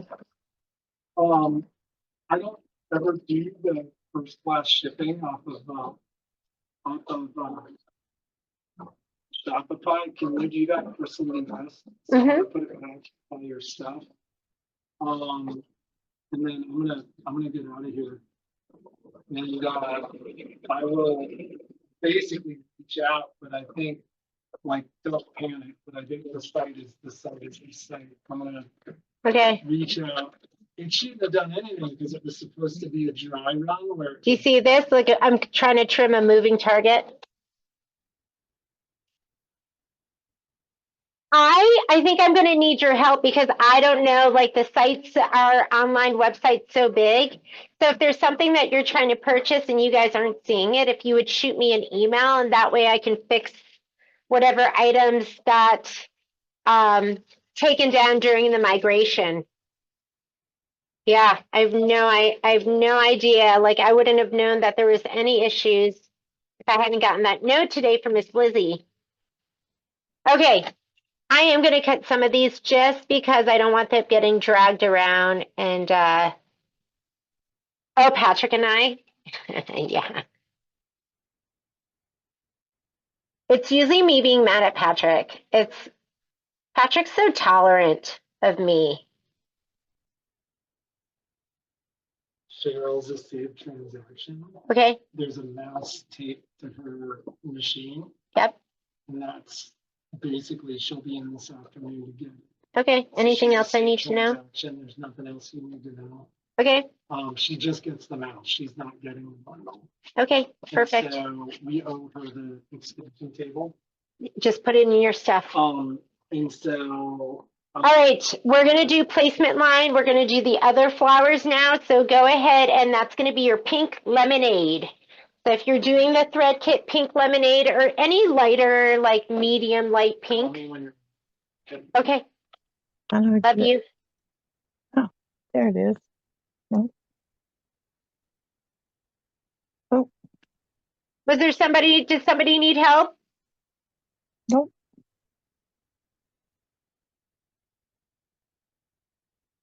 All right, let me go ahead and put this in. Applique, if you look at your screen, I don't know about you guys, but mine is calling the applique, the placement stitch, it's calling it sky blue. Is that what you guys have on your screen too? If you have a name, it's either number or name, and mine has name on it, so it's calling it sky blue. Here we go. Look at me, I stopped using my little gray special cap too, because I was just taking off, it was flying across the room. This one right here.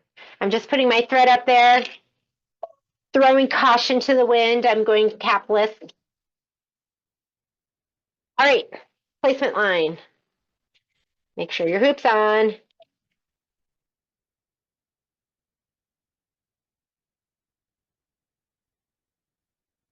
So when you see that placement line and it tells you sky blue, you don't have to put in sky blue. It usually will just switch back and forth. Like some type of blue is the placement, some type of orange is the tack down, some type of green is the quilting design.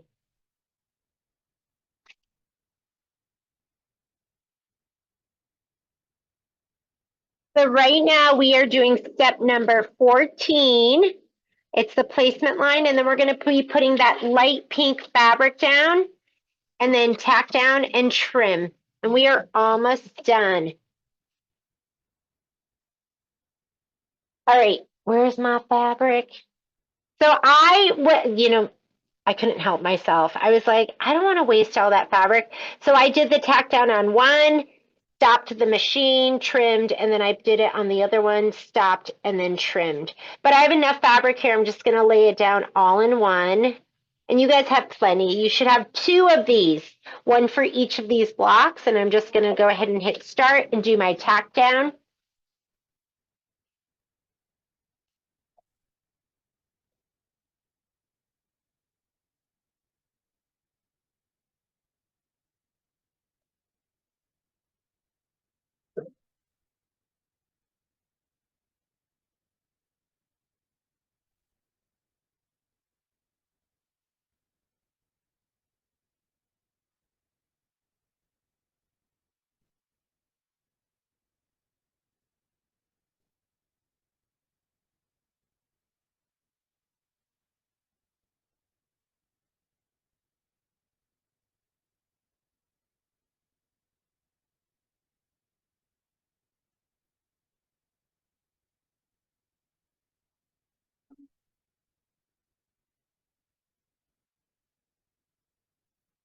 It's weird. I don't know why this thing is hitting my needle. Let me see.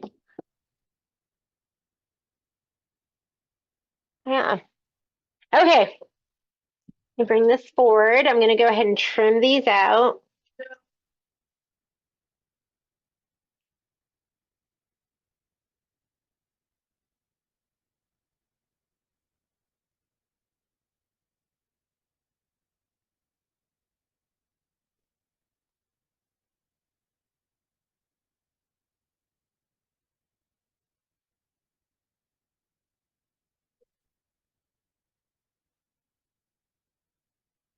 How do I love you, snips? Let me count the ways. I do. I love these.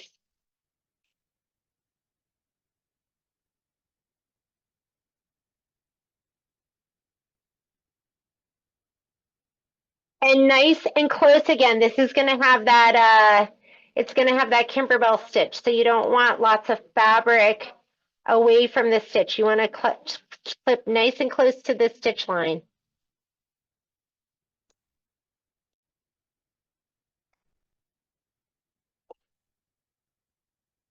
Slide it back on, go ahead and hit start, and it's going to do the specialty stitch, that little Kimberbell specialty stitch. Jeannie? Yeah. Yeah, well, I messed up. but I covered, it worked out okay. I used the wrong material for my flower. Okay. Yeah. But I don't think. But Go there was ahead. some extra material that I could make another, what was it, the 6.5 by 6 block. But Yeah. I still like it better. Yeah. Well, then that was a happy mistake. Yes. And I need new snips. Yes. Yeah. My Are you snips have seeing how? died. Yeah, these are, and they do go bad. So Patrick can and your local shop or wherever you get your scissors sharpened, Patrick he can sharpen your scissors if your blade can open more than 60 degrees. This obviously is not more than 60 degrees. This is like too small because he needs to get it onto the machine that sharpens. But I was looking at this and I think, like, let me see, can we turn this sideways? Like, I was looking at this to see if we could, if it would wiggle out. Ah, look at mine. Yeah, can you get yours out?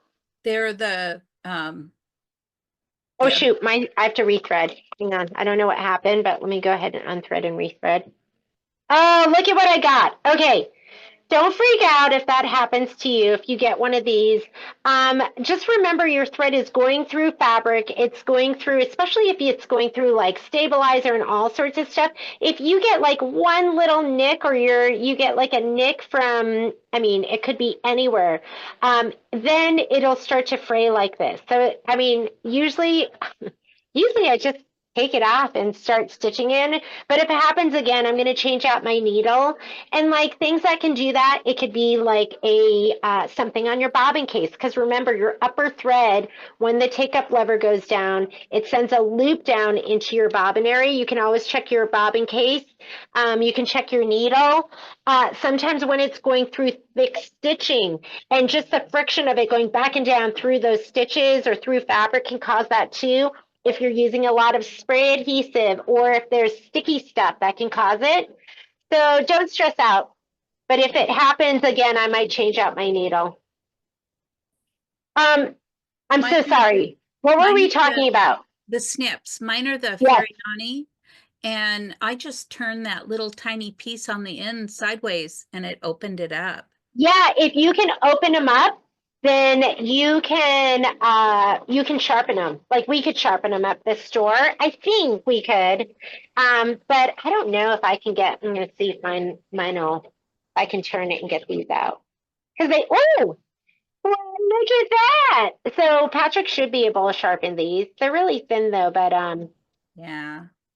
But my I don't know if my other ones can. But if you can get them open, then maybe you could sharpen them. But sometimes I just go, that might just be a consumable. Some of this stuff does wear out. All right. I'm too far away. You're too far away, but maybe your local place. You know, I'm on the Oregon coast. Yes. And my shop is the one where I got my machines and everything is Save Store in Portland. So does Robbie, I mean, Robbie's a good friend. Like maybe Robbie can do that. I don't know if they sharpen them or not.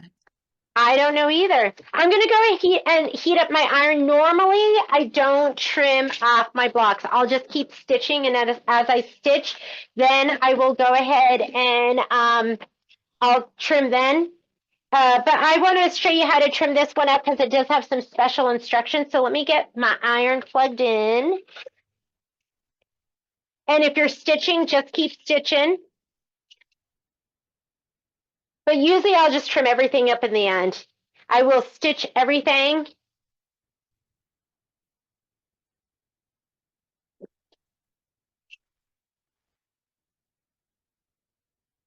If I am ironing on, because at home I have a cutting mat, and on top of my cutting mat, I put my wool mats, and I have my wool mats doubled up. Because if you're using moisture and you are using one wool mat, it will warp that cutting mat. How do I know? Everything I warn you not to do, it's all because I've done it. I'm like, oh, my wool mat is warped now. I mean, my cutting mat. So I'm going to grab, I like to use a little bit of moisture. This one has water in it.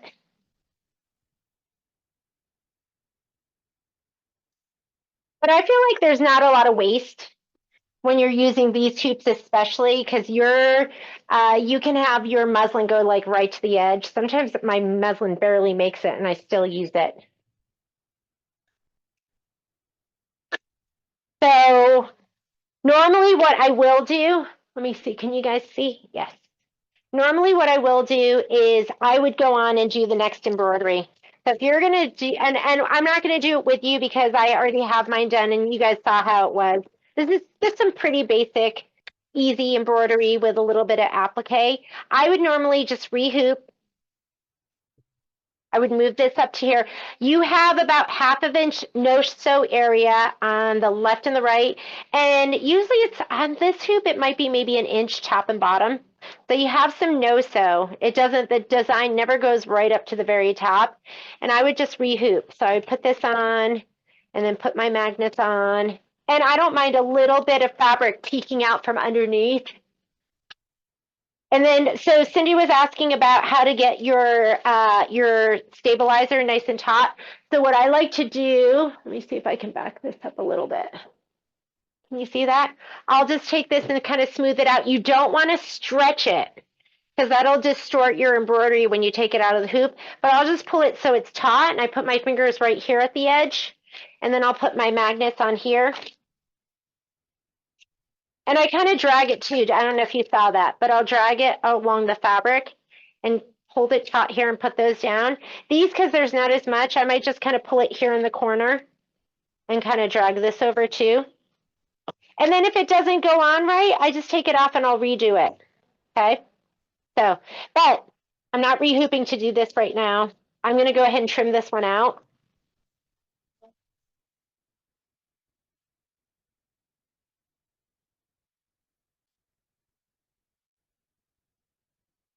Let's get this out of the way. Goodness, I am like the best mess maker. And just to maximize what I'm doing here, hang on. First thing I'm going to do before I'm going to trim it is I'm going to spray it. You're going to look, and if you have directional fabric, you're going to pay attention to that. Because if I don't have directional fabric, I usually go one direction and I go the other direction. I'm going to press in the direction of my stripes first, because you don't want to go this way and turn your stripes into zigzags. So I'm going to use a little bit of water on my double mat on top of my cutting mat.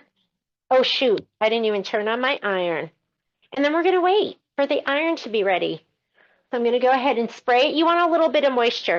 And I don't even worry about, like, there's some puckering, like this, you want it to lay flat. And this obviously has some puckering and it's not laying flat. We're going to make it flat. I don't worry about, like, if it's major puckers, might worry a little bit, but little puckers, I don't even care about them. They don't stress me out at all. Like this, you can see I have some puckering down here in this area. Who cares? It's going to come out and it's going to be beautiful and flat. This one we folded to pin it up on our thing. It's going to be beautiful and flat once we press it. So don't stress out about it.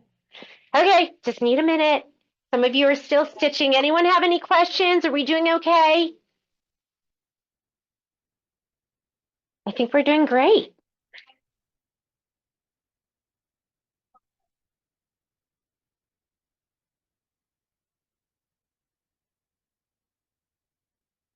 Heat up.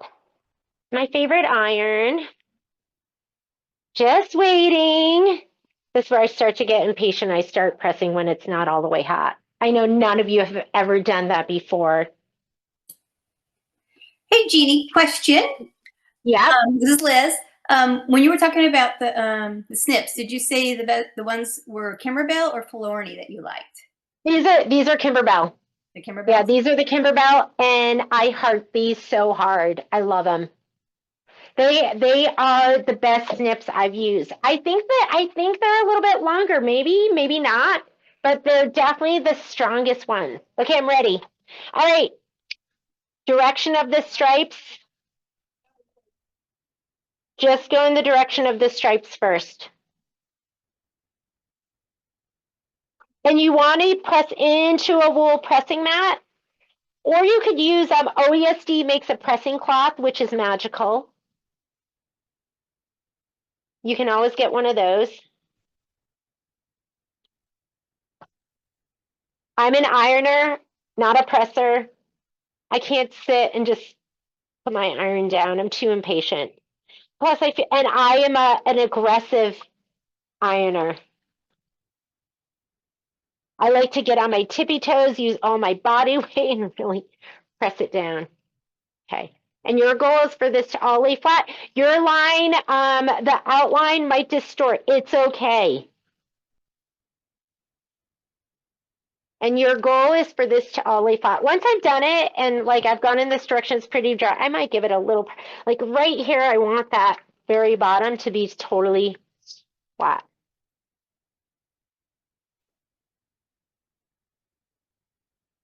So you're going to see that the fabric came up here on the bottom. That's okay. We're going to fussy cut right now and it's going to be fine.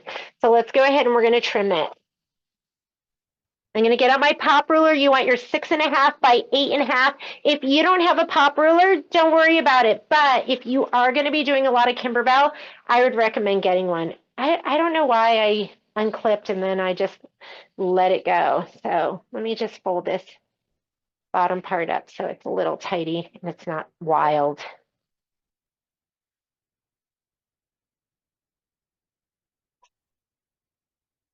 Okay. I don't know if we're doing it this month or if we're going to do it next month, but we are going to do another zippy bag. I know some of you are storing your pop rulers in your tool tote, which is so beautiful.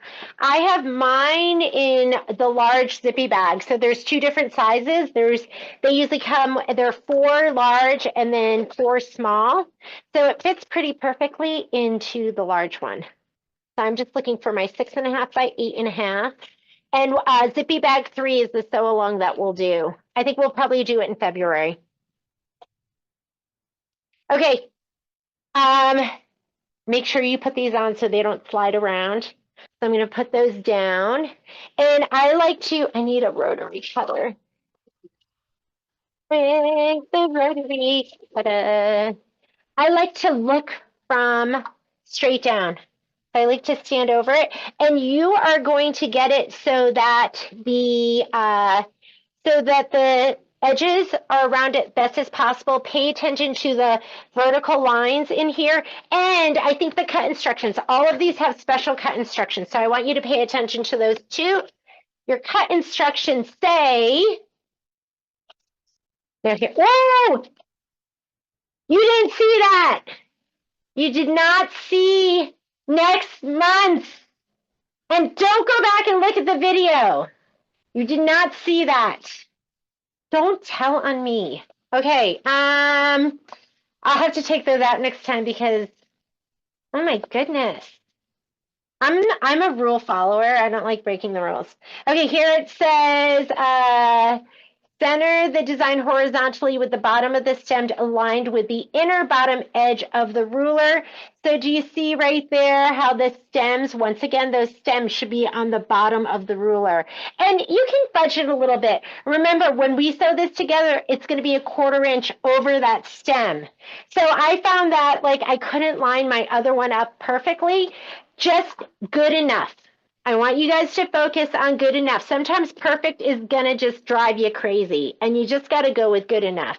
So if I lay this down and put it down here, I found that if I lined up with both of these stems, I was crooked. So, because, oops, you're not even seeing that. I found that this stem was a little bit lower than this stem. So if I lined it up with both of those stems, then I was not in line with the stripes. So I say focus on the stripes first, because you don't want your stripes to be.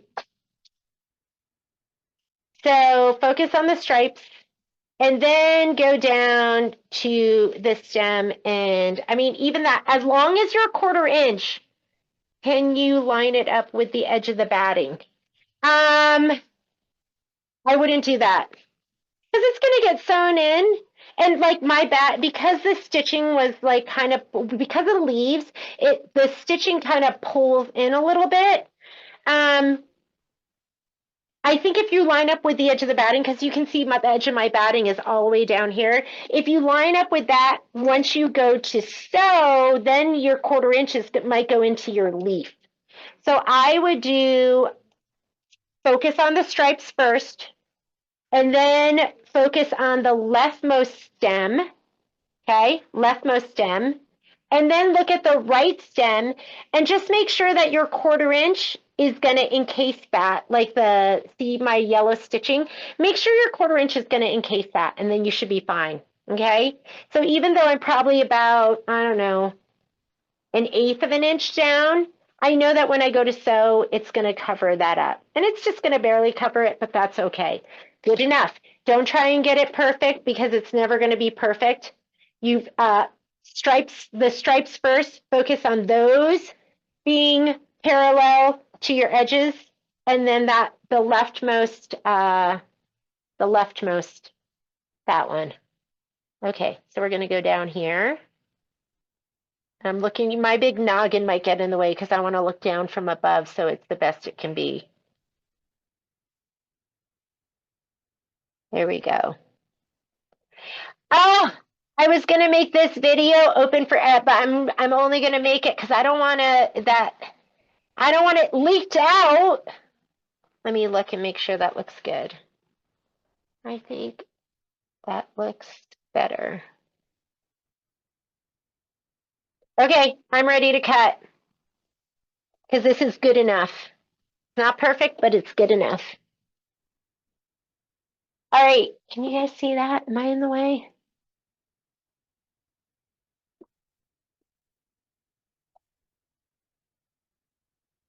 Okay, remember, you're just gonna push all the way up to the corner, hold it all down, don't let go, turn. Let me get this out of the way. You might have to pull out a stitch or two up here if that's that encased by your 1/4 inch.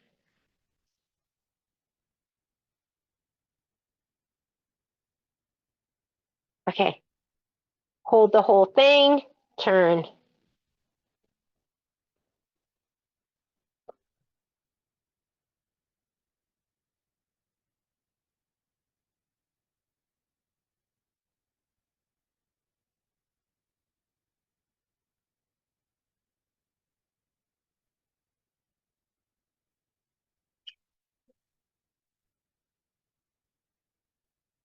Just want to make sure I'm getting the whole thing and turn.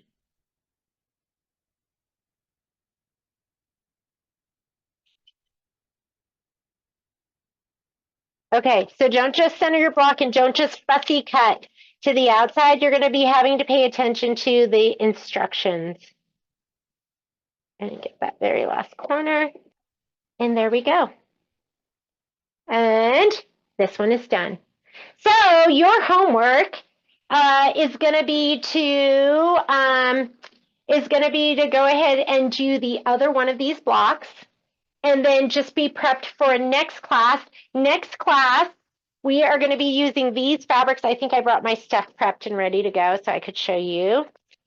This is going to be what you need for next class. And I did a whole video. I think I did a video. Well, no, I didn't do the video, but I think there's a picture on the supply list. So your invitation should have a supply list, and I'll resend stuff too if you need it. But you're going to need your flexi foam. This is going to go onto one of the blocks. It's a repeat. So there's a set of 2 4x4 blocks, and then there's another set. Oh, look at it. There's my topper. So I think we must be using topper for this one. Miss Paula, if you're there. So this is for one set, and this is for the other set. There's going to be 4 blocks for February. And you guys don't know what they look like. So Jeannie, anyhow, yes. question about the embellishments for January. Yep. What do we, I don't know, do you just glue these rhinestones on, or what do you do? You know what I'll have to do? I usually do all my embellishments all at once, but let me go ahead and I'll do like a little video. I will sew these on. Did we get an email for February's block? You should have gotten one, but I sent it a long time ago. So just email. You know what I'll do is I will send another email when the video for this class is up and ready to go. I'll send you another email for, well, I think it's already on the spreadsheet, February spreadsheet. I'm trying to think if there's any new information you need, but I already think it's on the spreadsheet that you have right now. And the supply list. I'll send you the supply list. So I'll send you everything I have. But Let me start over. It's in that doc. You guys have a doc that says supply list and links to video. I will update that with this video from today, and everything else you need should be in there, and I'll add this spreadsheet. So I'll do something where I sew these on because I will sew this on with my machine. If it's too close to the edge, I might not do it, but I think, no, he's going to be right down here. So I can sew everything together later. Okay, rhinestones. I think they're probably hot fix. So if they're hot fix, that means you're just going to use a little rhinestone setter. And I am a rhinestone queen right now, so I will show you how to do that now that I'm not scared of them anymore. So I think they're hot fix. If they're not hot fix, they're probably glue. I've never glued. I've only done hot fix. And then I'll show you how to sew down your button with your sewing machine. And we'll do that. Okay. Should I do that right now? Should we sew those buttons on right now so you have it? Okay, if you want to watch, let's do it. Let me go grab my kit. It's the blocks already here. I don't have my rhinestone setter. I'm going to switch over to sewing. Yeah, why wait?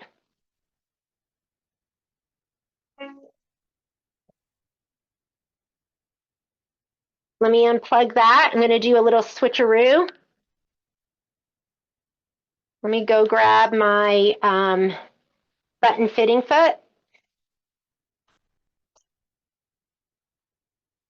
You guys want to do this too? You can just do it with me.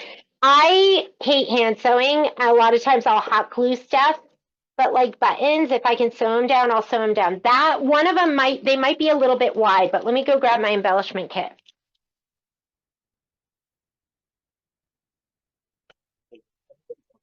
Hey. Embellishment.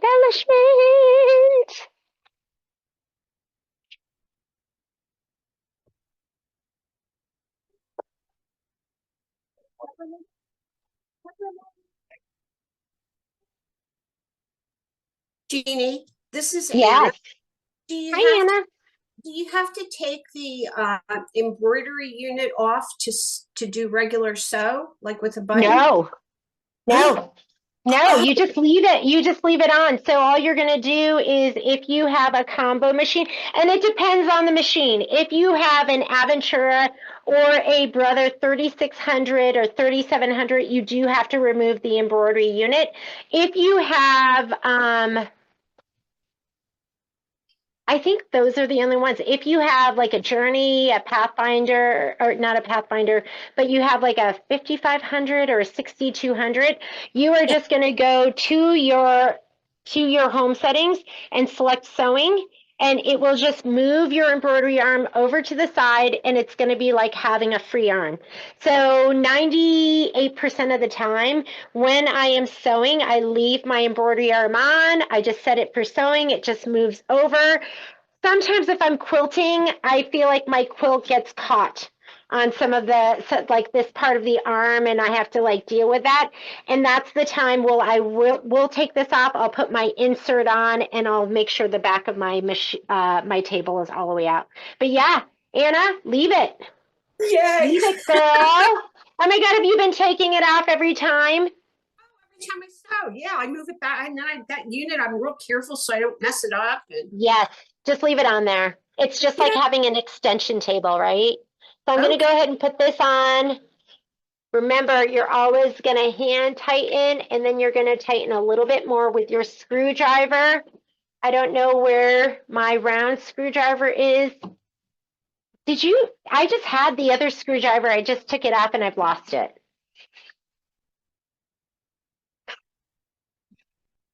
I hate being me sometimes. Okay, let me grab another screwdriver. Fortunately, we have, here.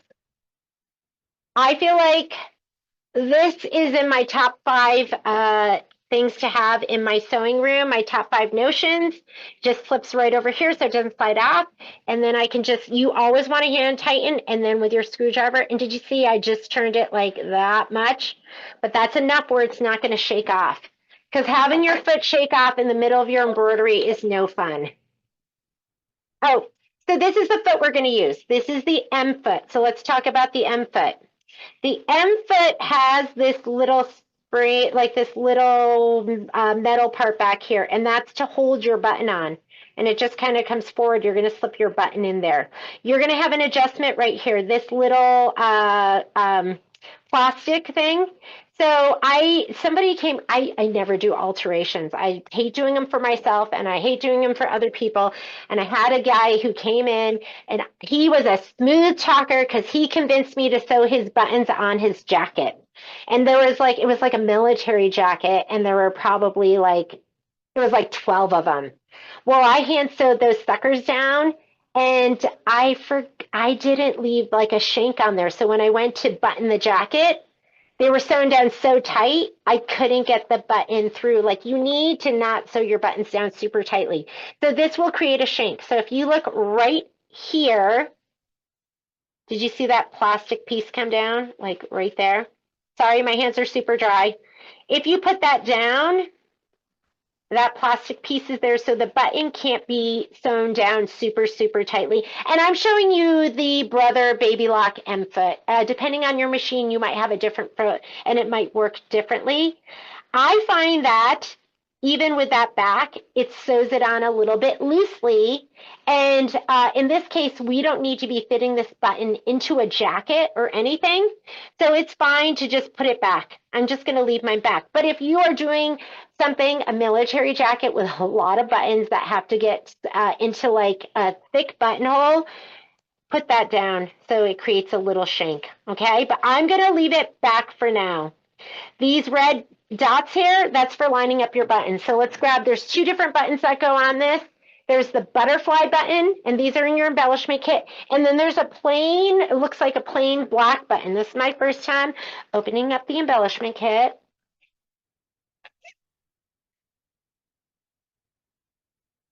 So I think we're putting down this button right here.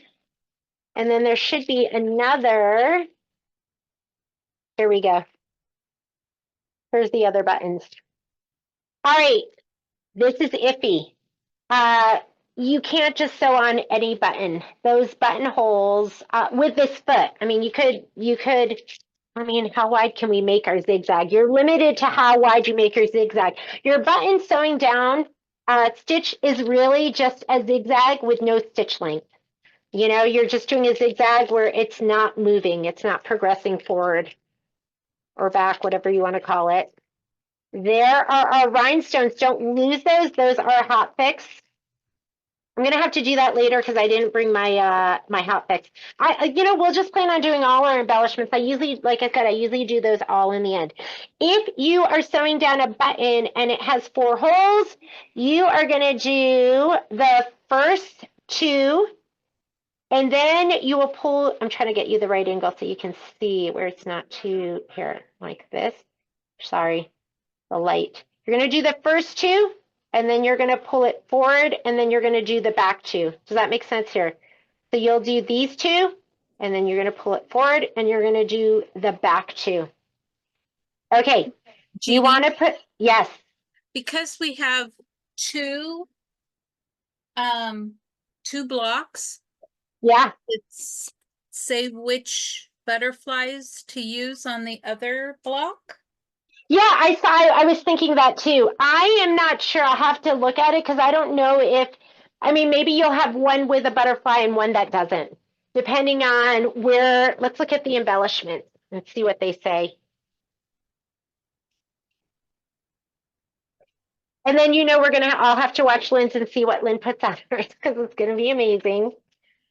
So you can always go through your stash of designs and add something, but it says rhinestones, January. It says butterfly buttons where desired. So it says the sample shows a button placed in row 1 in October, January. So wherever you want to put it, they really don't, it's not like a requirement. So I think for me, I'll just do one with and one without. Okay, back to our buttons. I think there, you can see it when I have the white background. So you're going to line up that first set of buttonholes with those, the red dots on your foot. Do you see how I have it kind of lined up? And let's go ahead and we're going to stitch it down. This is going to be factory style, meaning I'm not going to, I'm going to do a locking stitch in the beginning. And when I'm doing it this way, like if you were going to be washing your buttons and your shirts and everything, then I would pull the thread to the back. I would tie it off. I would wrap it around the base. I would do all sorts of stuff. But this is just going to be something I'm hanging up.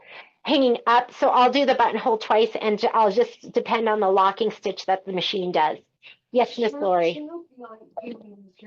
Avenir, so Patrick left. Yeah, so can you move, the box are labeled? Is it the back? Yeah, Or your table? Is it your table here? One of your tables? It's the big boxes, the Avenir boxes. Right, they're back here though. No, it's the, back here? no, it's out on the other side. It has her name on it. So just move whatever stuff is on there onto that table. We're going to take out the 3 boxes. Okay, sorry about that, guys. And use whatever color you want to sew it down with. I'm just going to leave the pink in because it goes with everything else. I think they probably use shadow. So let's pick our stitch 2. If you are on a Baby Lock or Brother machine, depends on your machine. I am on a Stellaire. Hang on, let me open my screen big again.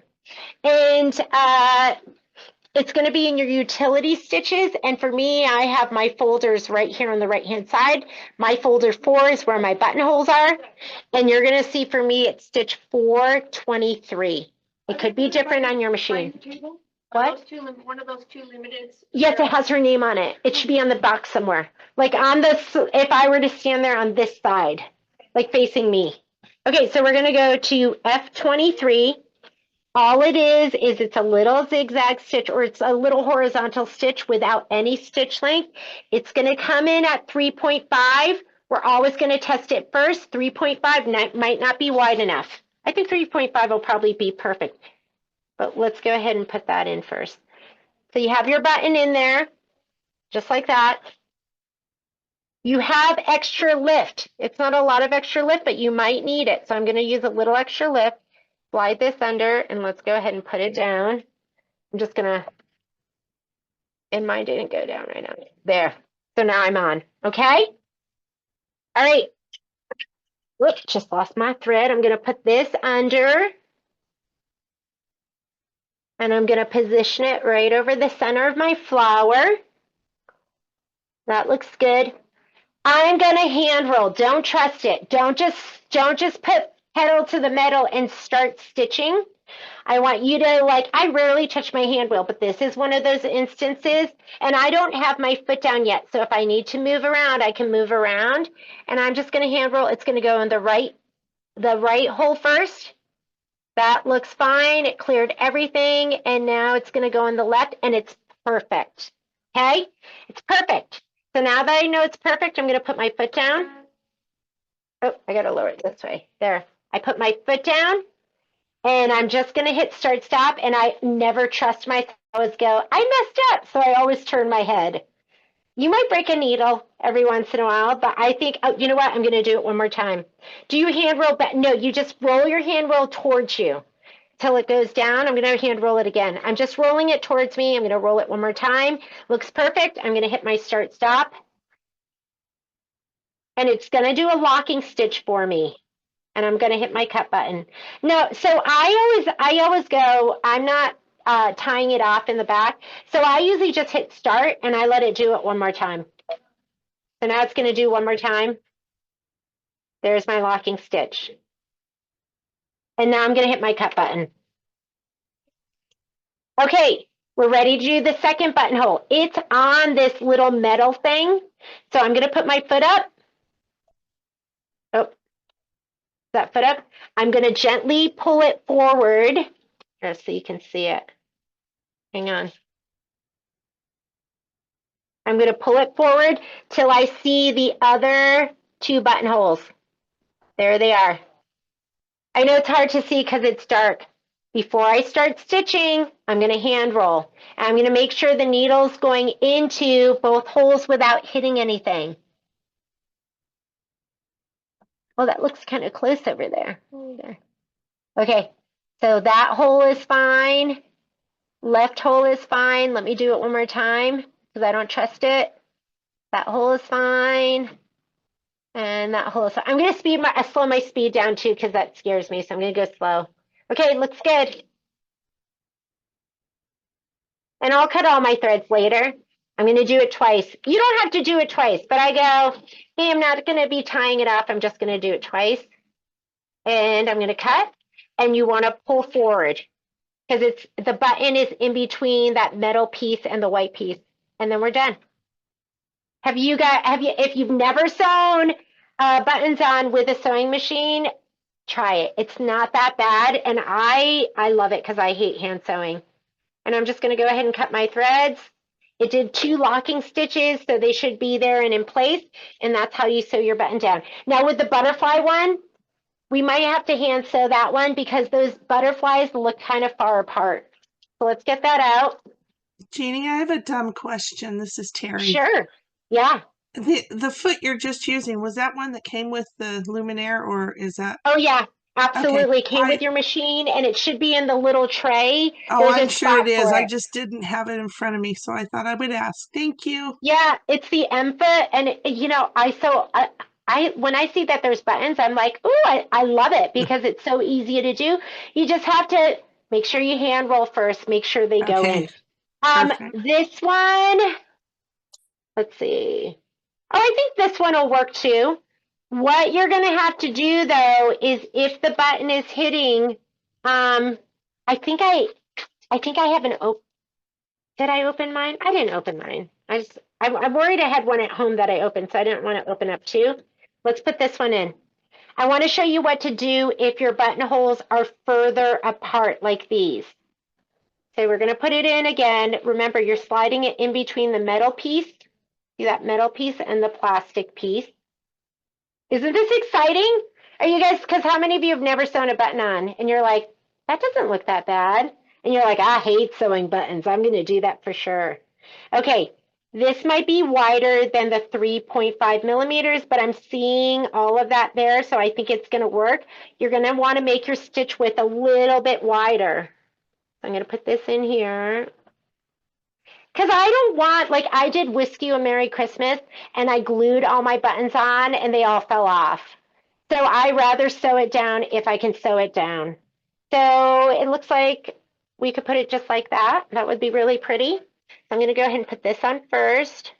Make sure you use your extra lift if you need it. Sorry, my camera is in between me and the machine, so kind of getting in my way. Let's see if I get it. There we go. Okay, this might have moved, so you're going to adjust it one more time. I'm going to slide this under. That looks good, just like that. Kind of like what the picture looks like. I'm going to hand roll. So before I start stitching, I'm going to hand roll. Oh, that might be fine. It's going in there, no problem. I'm going to do the other side. Oh, it's hitting. I don't know if you can see that. That's why you want to hand roll, okay? So to change the width, the needle has to be in the highest position. So I'm just going to hand roll it up to the highest position. And right here on my width, I'm just going to make that a 4 instead, okay?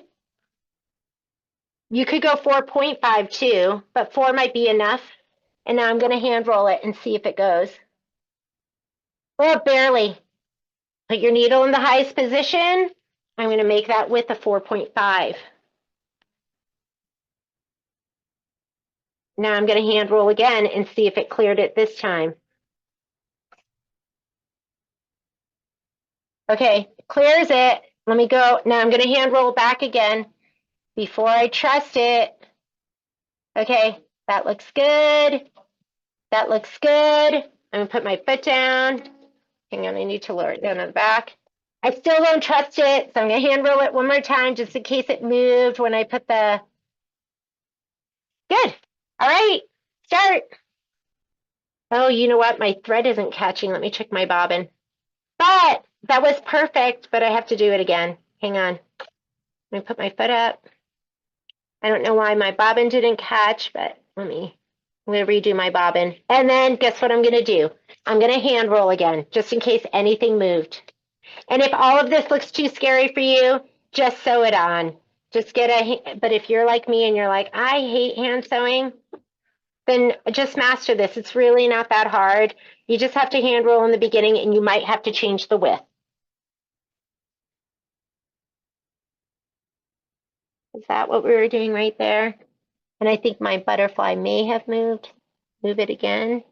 Put my foot down. Whoops, I'm going to hand roll it again. 4.5, I think, is going to be your sweet spot. That looks, I'm going to hand roll one more time. Okay, good. Well, I don't know if you want to use pink thread. I just didn't change it. I'm going to hit it one more time. So it's sewing down twice. And I'm done. And you're always going to pull it forward because it's in between that foot. And there we go. That was kind of fun, right? That wasn't bad. Was that scary? Thank you. Thank you. Yeah, don't be scared. Rhinestones, I'll do a short little video because my rhinestone setter is at home and I'm pretty sure these are hot fixed. And if you need a rhinestone setter, we carry them here in the store too. But these you're just gonna put in your rhinestone setter and we're just gonna lay them down. Any questions?